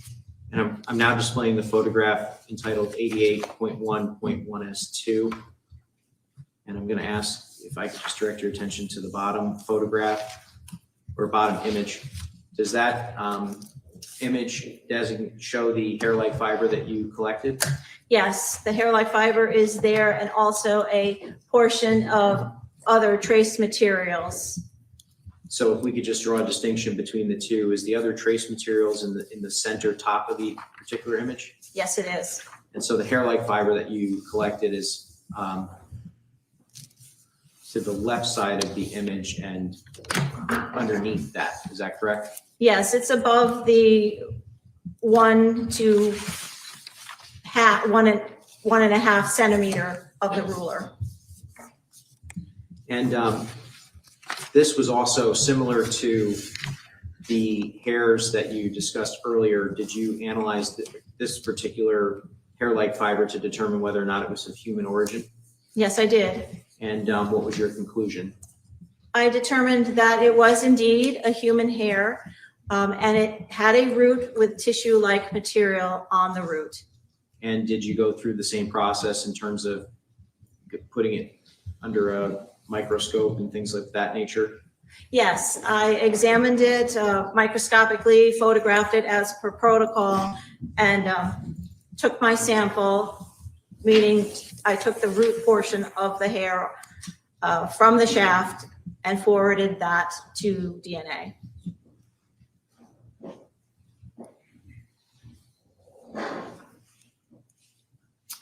And within submission 88, there was also a submission designated as 88-3, is that correct?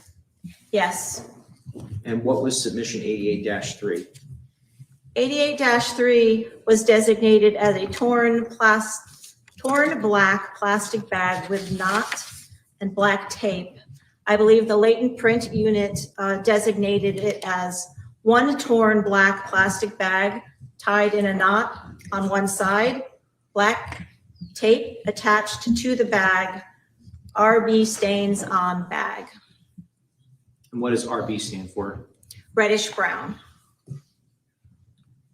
And I'm going to open the folder, the subfolder 88-3. You had mentioned that Latent Prints analyzed this particular bag. Did they have an opportunity to analyze this bag before or after you did? Both. Okay. They opened it up and they observed the reddish brown stains. I believe they didn't want to do anything to those stains, so they packaged it back up and sent it to me for examination. So I knew I had to return that item of evidence to them eventually. And did you take any, well, firstly, I'll just display the photograph entitled Lab 88.3 Paren Interior. Can you just indicate what we're looking at here? That is the black plastic bag interior, and I have two areas designated. The top left says duct tape B, and it points to a portion of black duct tape. I know it's difficult to see in this photograph. The lower right-hand markings that I've applied to this photograph says duct tape A, and it also has a line drawn to a separate portion of duct tape attached to this bag. And just to be clear here, this is an image of the interior of the bag, meaning that you sort of, well, how did you show us the interior of the bag? Did you pull it out, or what did that look like? Well, it came to me in a certain fashion, and as received, there was an exterior and an interior. So this is the interior of the bag as I received it. So I took the bag and turned it inside out to photograph the duct tape.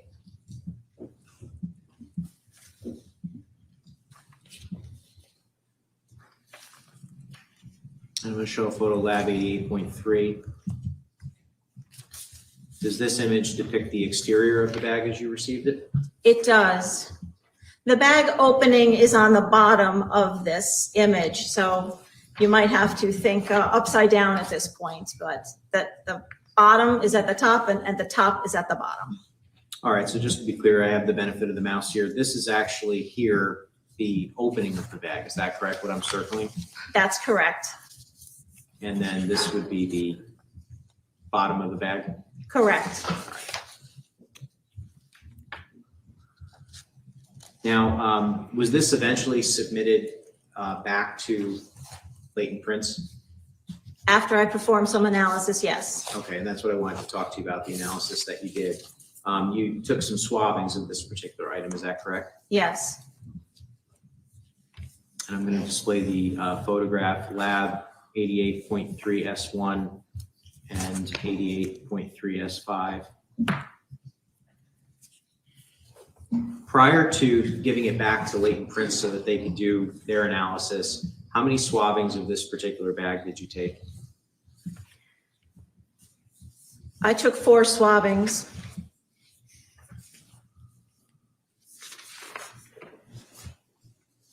So I'm showing you an image, and I want to just direct your attention to the top image here, if I could.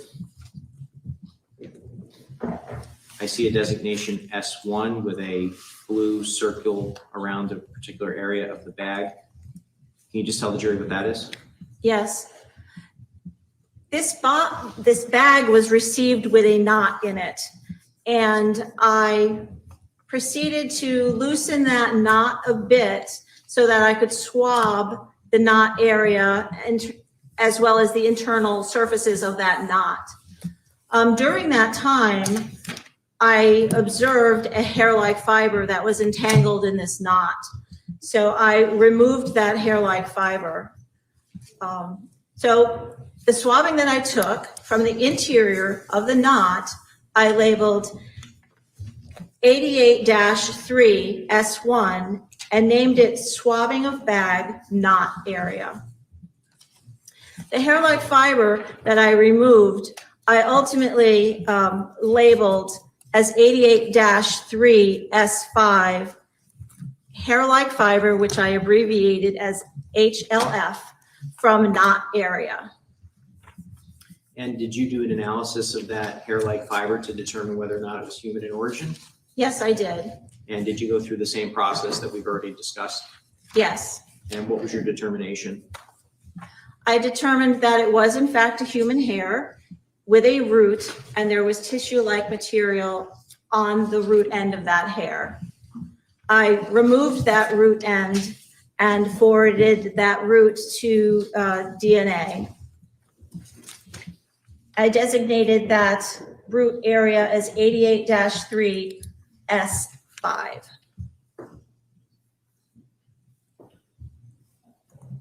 And now I'm displaying a photograph, lab 88-3S2 and 88-3S3. And so this particular image, once again, has the bag upside down, if you will. Is that fair to say? Yes, And so the opening of the bag is at the bottom and the bottom of the bag is at the top here. Is that correct? that's correct. All right, I want to direct your attention now to the S2 and S3, beginning with S2. Can you just indicate for the jury what that designates? S2 was a reddish-brown stained area, which I tested with a chemical screening test for the presence of blood and obtained a positive result indicating the presence of blood. I swabbed that reddish-brown staining onto swabs and called it 88-3 S2, and that's what you see. It says S2, it's sideways, and KM positive, which is our chemical screening test. Was that swabbing submitted for DNA analysis? Yes, it was. And how about S3? S3 again was a reddish-brown stained area, which I tested with a chemical screening test for the presence of blood. I obtained a positive result indicating the presence of blood.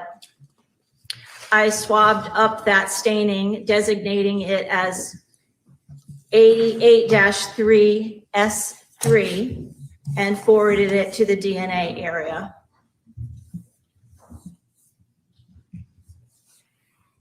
And now I'm showing you a photograph, lab 88-3S4.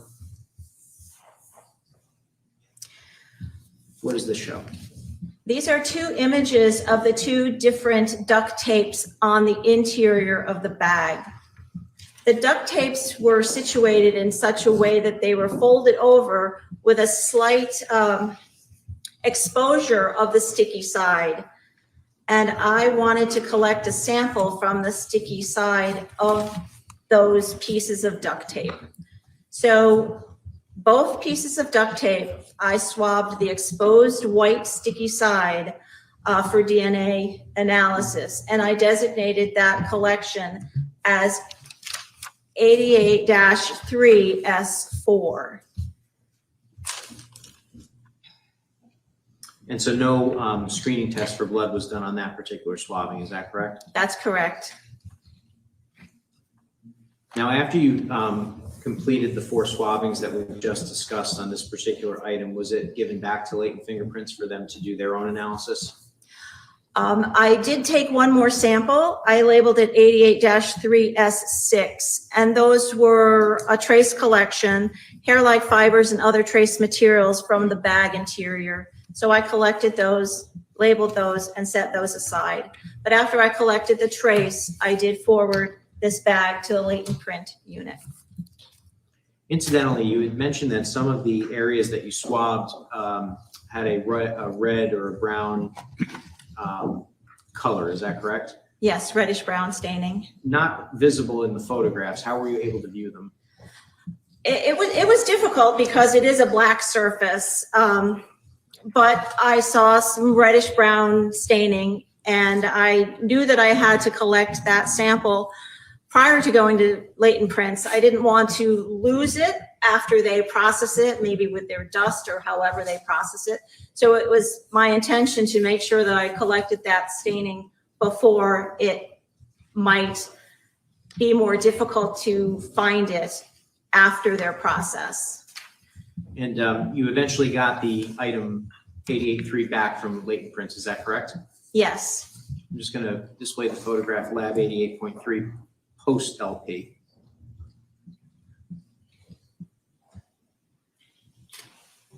Excuse me, Your Honor.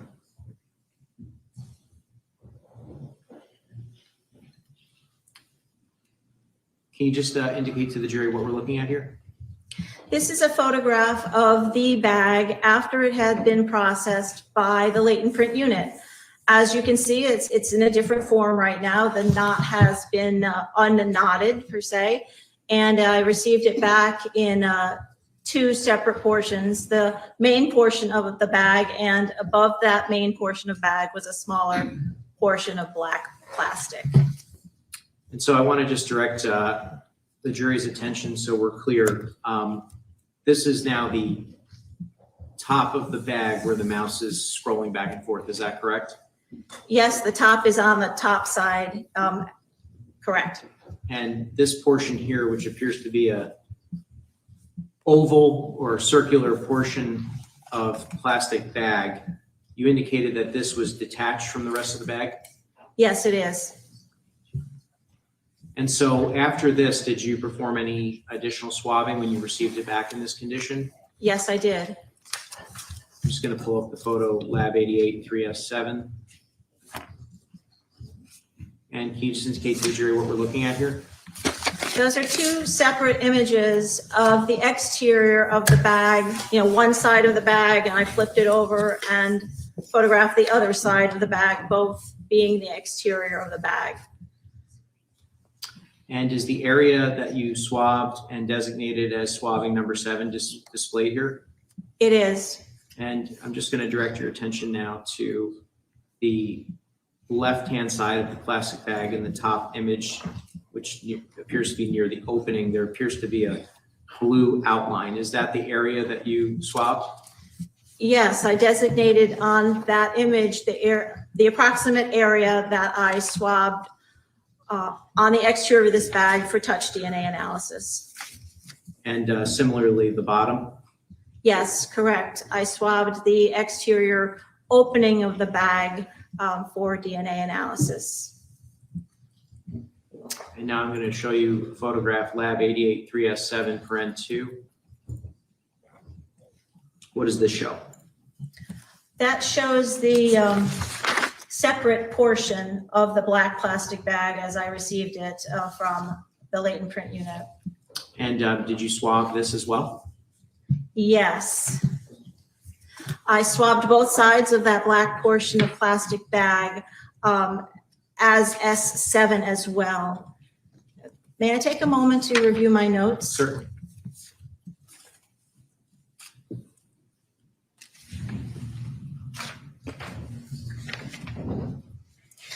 So I want to be clear that S7 was a swabbing of both sides of this piece of black plastic bag, as well as the opening, interior and exterior of the bag, collected all together as one swabbing and designated as S7.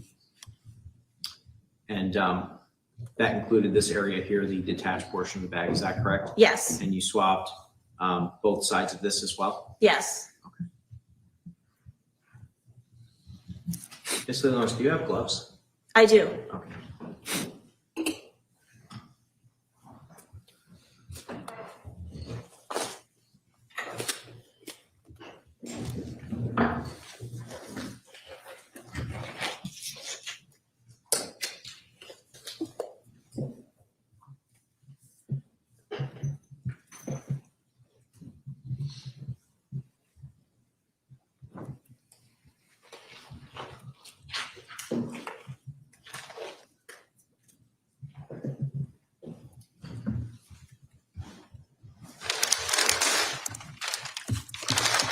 Ms. Dulos, I'm approaching with what has been already entered into evidence as State's Trial Exhibit Number 53, specifically a bag labeled Submission 88-003. I'm just going to ask if you wouldn't mind just looking at the contents of that bag and telling me what it is.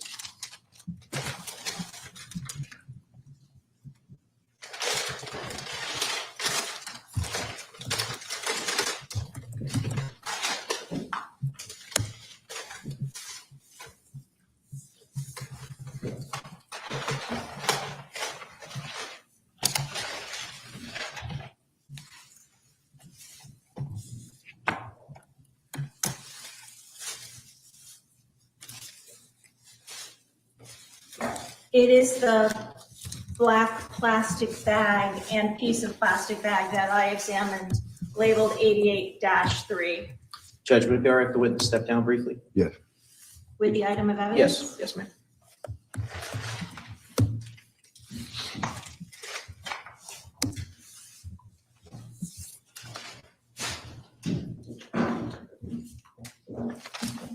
And I'm going to ask, would you mind just, and I can take this, would you mind just fanning out the bag and just indicate to the jury, and I can help if you need.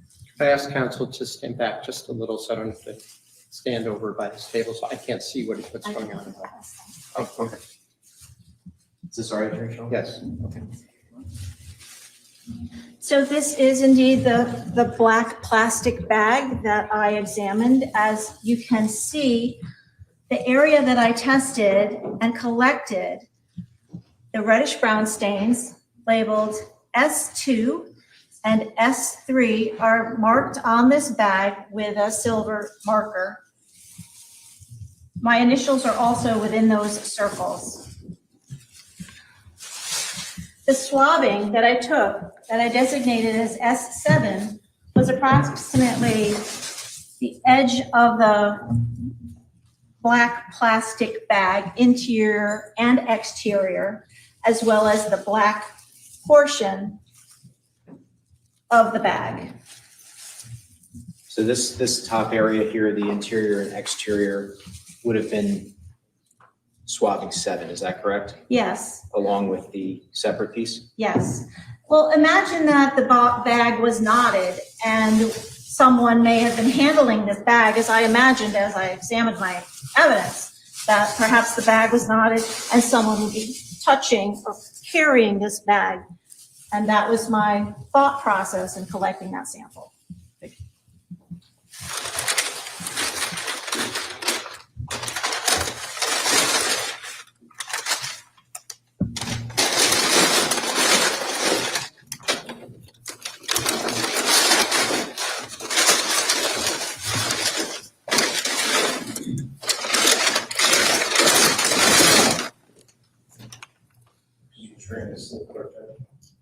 Yes.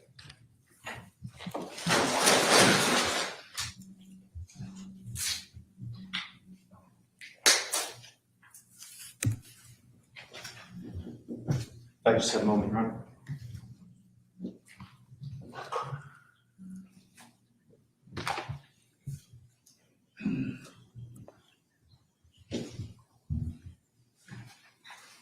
I have nothing further, Judge. Thank you.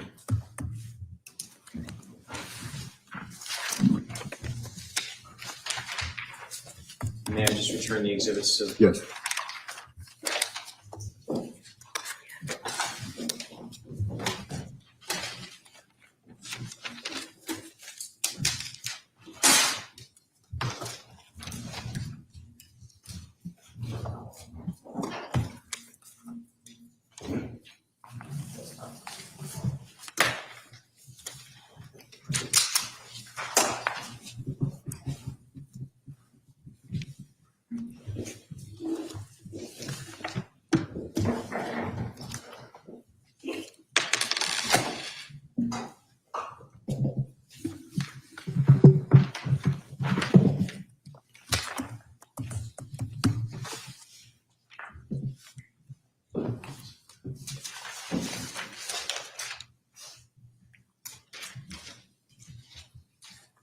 Ms. Dulos, just a couple of areas I just want to go over with you.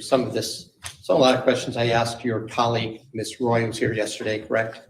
She was here yesterday. You yes. saw her yesterday, Yes, and you saw me talking to her and you yesterday, right? yes. Okay. So I want to clarify just a few items. You talked about doing screening tests for blood, correct? Correct. And used mostly, was it the Kastle-Meyer for that? Yes, You said a number of times that it is a screen for the indication of the presence of blood, and then you said it concluded that it indicated the presence of blood. You remember saying that? I said it's a chemical screening test for the presence of blood. If it's a positive result, it indicates the presence of blood. Didn't you mean to say it indicates the possible presence of human blood? The word indicates means possible. Okay, that was what I wanted to clarify with you, possible blood. And that's why that might be one reason you would send an item on to DNA to have it confirmed, correct? Correct. Did you do any, withdrawn, there are confirming blood tests, correct? There are. And the lab has them, right? Yes, they do. There is a way for you to use a confirmatory blood test to actually be able to say, yes, this was human blood, correct? Yes, You were very careful to keep, and I think your testimony made clear, each item separately, correct? yes, Anything that you examined, you didn't have 3 or 4 of them strewn about on the table at the same time, correct, or even near each other at the same time, correct? correct. And you use gloves when you touch items, correct? Yes, Not just here in court, but in the lab, right? yes, You want to make sure there's no cross-contamination, right? correct. And before you got the item, you don't even know who was touching those items, do you? No, I do not. You also don't know whether there was any cross-contamination of any of the items that were part of what you referred to as 88-1, correct? I received items as evidence as I received them. I know nothing about how they were processed or handled prior to that. Okay, well, interestingly, I'm going to show you what has been previously filed in this case. It's, let's see if I find the exact.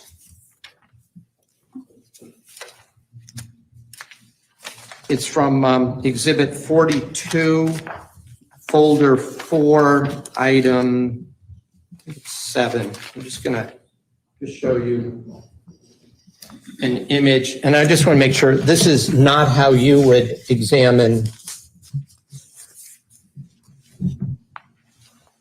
This is not how you would examine or store the items. It takes about, I guess, 10 seconds for this to, if you would look at that screen. This is not how you would store the items that you are examining, is it?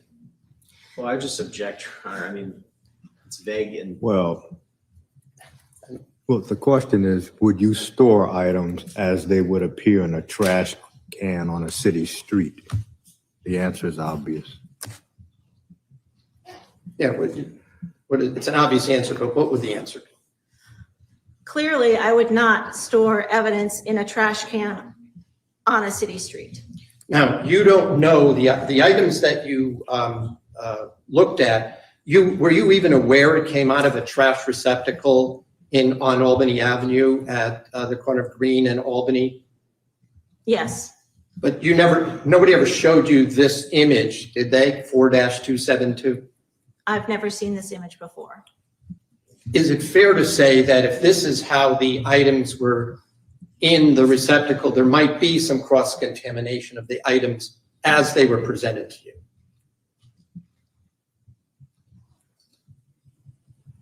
Yes, but I also need to mention that crime scenes are not forensic laboratories. Exactly, right. You are doing the science, right? Yes, You are taking the items individually, correct? I take them in as they are packaged by the submitting agency. You do not take into consideration whether they might have been mixed up or even dumped together in another item, and so they would be easily transported before they came to you, correct?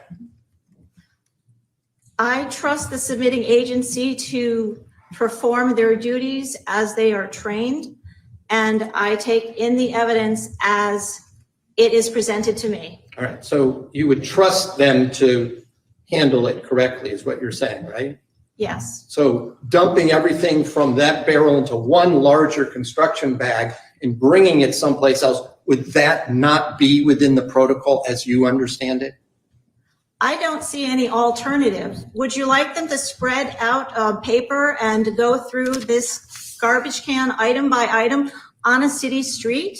Well, are you I think I would personally also bag that, take it back to a secure location and sort through it. But by doing that, you also agree that it would cross-contaminate any items that were in that barrel, correct? It's a barrel of garbage.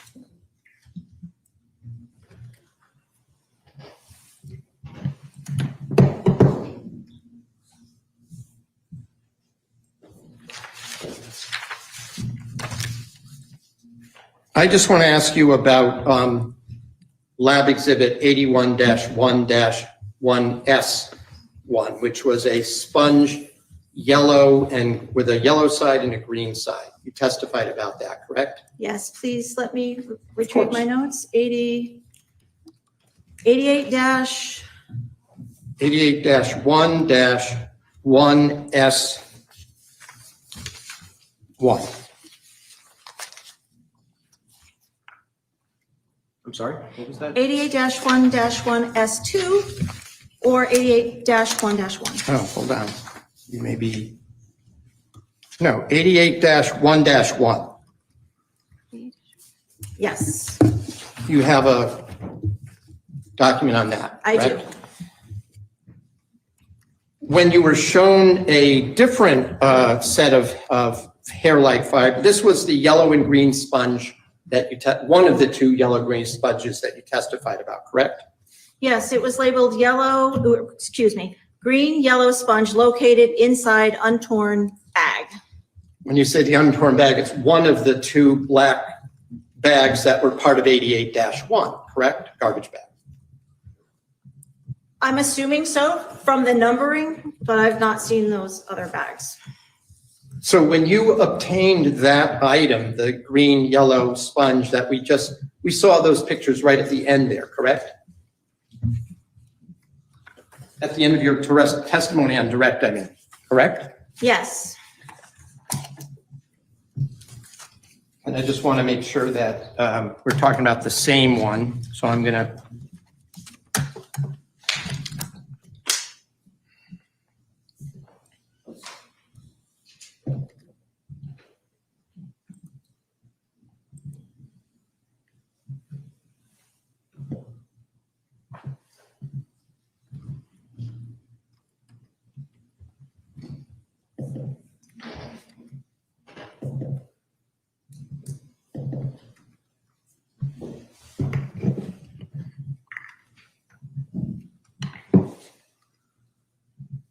Takes about 10 seconds for the machine to boot up.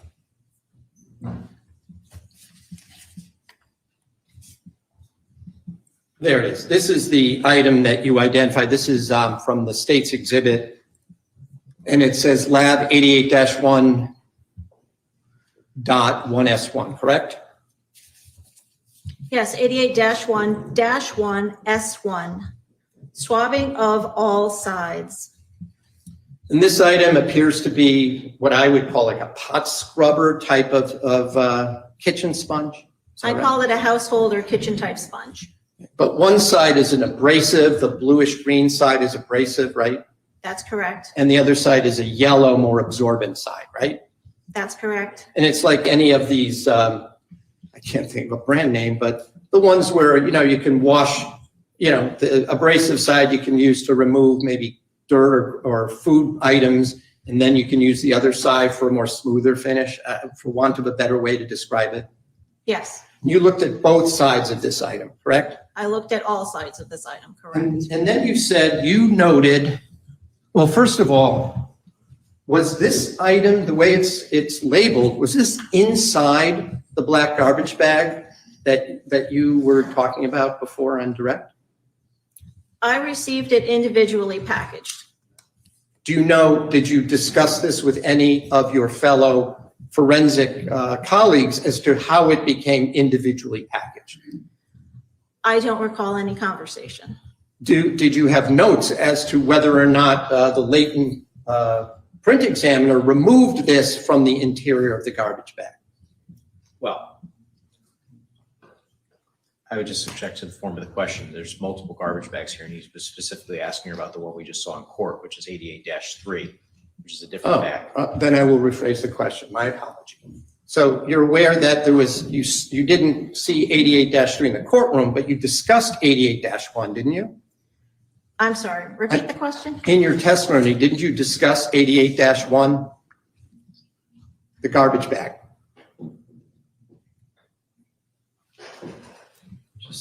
Judge, I'm just going to object. It mischaracterizes the testimony. We discussed 88-1-1, not 88-1. The court understands the designations as 80, whatever 80 we're using, -1, dash something else. Oh, okay.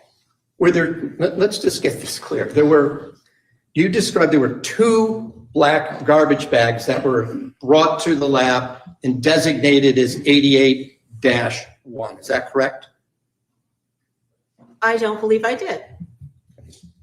You were asked to examine this sponge, correct? Yes. Where did it come from? 88-1-1. Which is what? Green yellow sponge located inside untorn bag.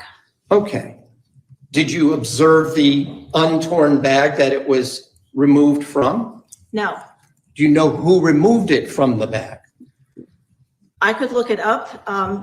Off the top of my head, it may have been the latent print examiner Okay, so we're back to. or Christine Roy. I'm not sure. Okay. I'm not sure. All right, one of them. It was done in the lab though, correct? I'm assuming so. All right. So then I'm going to show you, and I'm going to zoom in a little bit here. The item that you're referring to as the hair-like fiber or the fiber is this curved item that we see in the bottom image. Is that correct? Yes, And since this is also on the same photograph, the top image is the bag it was presented to you in. Is that right? that's the back side of the bag. Right. And whose initials are that on the tape here?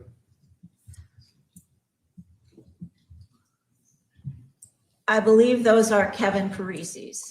And who again is Kevin Parisi? He is the latent print examiner. So does that then help indicate where this came from? Yes, Okay. And you opened it up, correct? yes, And then you examined this curved fiber item here, correct? yes, it's a hair-like fiber. And even though it's curved, it's about a half a centimeter in its curved shape from one point to the other end, correct? According to this image. I documented it as approximately 0.7 centimeters in length, Is that flattened or did you actually measure the curve? flattened. Okay.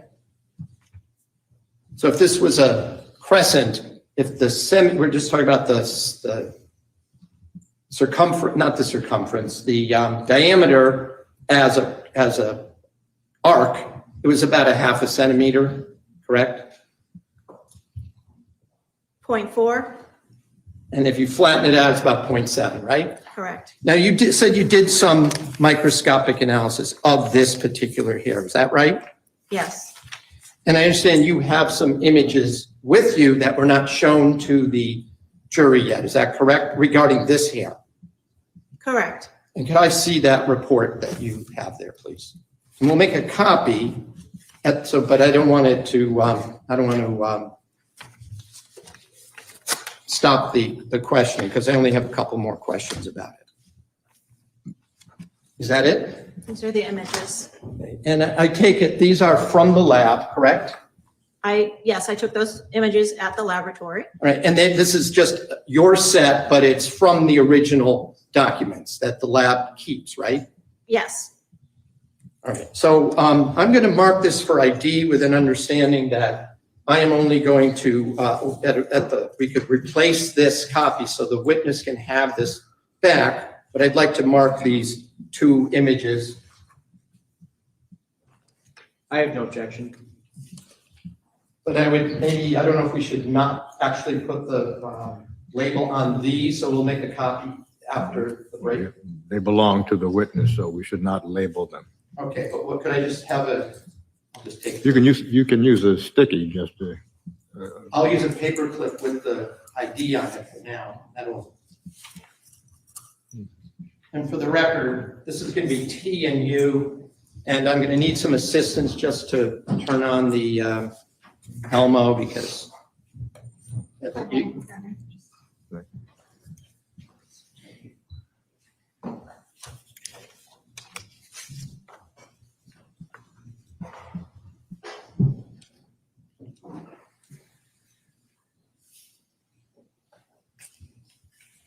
Is the power on? Can't tell. Do I have to press that? Because it looks like it's on. Oh, it's- oh. Okay. So for the record,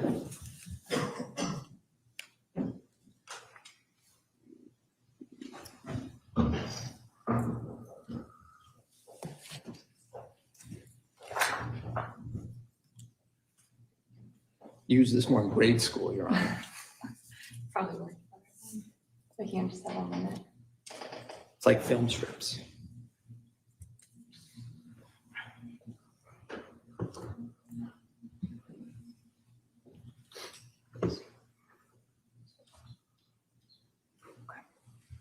That should be it.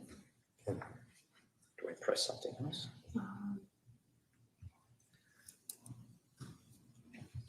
Oh, perfect. There you go.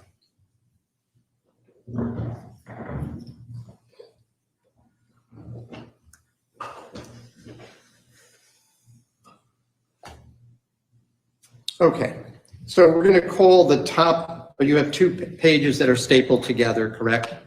Can we, the images is upside down. Oh. Well, how's that?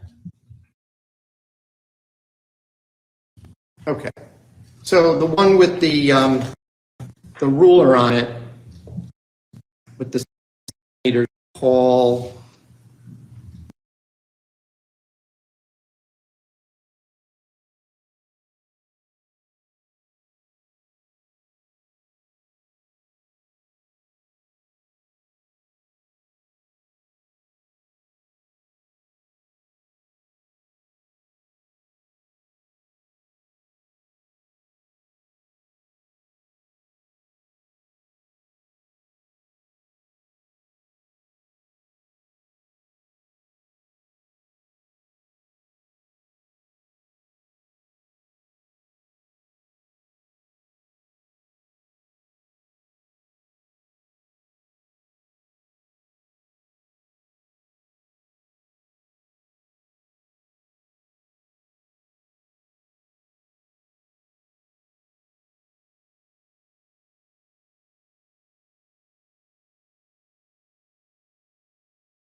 leads to the other photograph. So I am depicting a magnified image of the same hair root in those two images. All right, so in other words, this blue line here, it looks like it maybe has an arrow at the end. This is what you're referring to, right? This blue line that goes between those two images?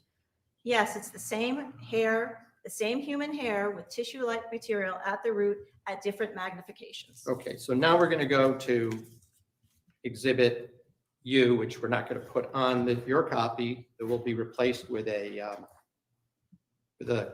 color photocopy. So there are 3 images on U, correct? Yes. And would you just read what it says in the image? And I realize it's sideways, so I can either turn it. It's sort of counterintuitive, but all right. First of all, what does this image here, the one on the left top, indicate to you? What is it showing us? It is a picture of the human hair after I removed the root with the tissue-like material. It is labeled on the photograph, root portion previously removed, with an arrow pointing to the end of that human hair. And then this image to the right, what is this showing us? The image to the right shows the tip of that human hair. And what about this lower image here on the left here? What does that show us? Lower left depicts the mid portion of the shaft of that human hair. These photographs are taken, the root end, the tip, the mid portion, for clearly photo documentation and review of the evidence by other examiners to review my work and testify that my work is accurate and complete. In fact, everything you do has to be reviewed by another technical person, correct? That's correct. To make sure that what your conclusions are, what you wrote, there are no mistakes or typos or anything like that. That I haven't gone rogue and gone off the SOPs, that I'm doing things according to the SOPs. And just tell them what SOP means. Standard operating procedures. All right. And there are written procedures and training you go through in order to follow a certain procedure, right? Correct. And finally, could you just read what it says here at there's your handwriting below where it says 881-1S2-1. Just read what it says for the record, please. After root portion removed, all photos 100x objective. And 100x, is that 100 times enlarged? Not necessarily. Tell us what that means then. The microscopes that we use for this image is basically your standard microscope that you might have used in high school, where you have the oculars that you look through, you see through a tube, and there are lenses at the bottom that you can rotate, sometimes smaller, less magnification to higher magnification. So I used the objective that was labeled 100x. Because I take a photograph, I'm not only going through the lenses of the microscope, but I'm also going through the lens of the camera. So I can't say that that's a true 100 times magnification of the object because of the lenses. And the camera that we use has a zoom feature. So we don't really know exactly how many times magnified that thing is. In any event, this is magnified larger than the 0.4 centimeters of the original size, correct? Correct. You sent this over to DNA for examination, correct? I sent the root portion of this hair to DNA for examination. All right. And these are going to be my last couple of questions, so just bear with me for a moment. You talked a little bit about, you mentioned mitochondrial DNA and nuclear DNA in your direct examination, right? And you're not the DNA person on this case, correct? That's correct. That would have been, as far as you know, Kristen Medell, correct? Correct. But there is a difference between mitochondrial DNA and nuclear DNA, correct? Correct. When you're examining, well, mitochondrial DNA is from the mother's side of the family or the maternal lineage, correct? Yes, And so therefore there would only be X chromosomes in it, right? yes. But if, whether it's from a man or a woman, you'd still only get the X chromosome from mitochondrial Well, I DNA. take that back. I don't want to go down that route because I think I misspoke. Oh. Mitochondrial DNA does not have X and Y chromosomes. So I would like to withdraw my answer and leave that to the DNA analyst. All right, but in any event, you do know that mitochondrial DNA is from the mother side of the family, right? That's correct. Okay. And you know enough about biology to know that the mother side of the family doesn't have a Y chromosome, correct? In nuclear DNA. In any DNA, right? There's no Y chromosome. Gonna object, Your All Honor. right, I'll withdraw the question. I don't have any other questions.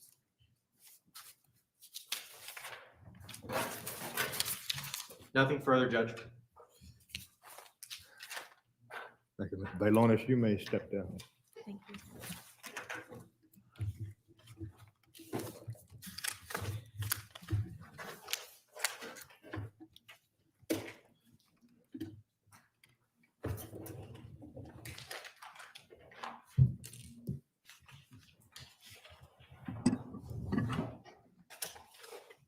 May I have a moment with counsel for a moment?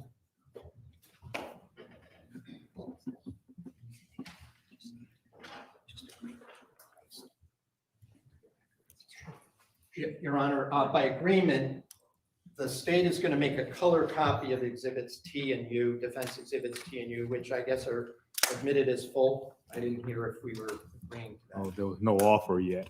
Well, they were displayed to the jury, Your Honor. I Yeah. don't have an objection. Obviously, it was her work. Thank you. So offer is full. Defenses T and U admitted as full. But by agreement, for the benefit of the witness, the state's gonna make a color copy, and the copies will be the exhibits rather than the witnesses, so she can have this back. Thank you. But I will leave it with the clerk, or should I give it to the state with the court's permission? Well, probably just give it to the state.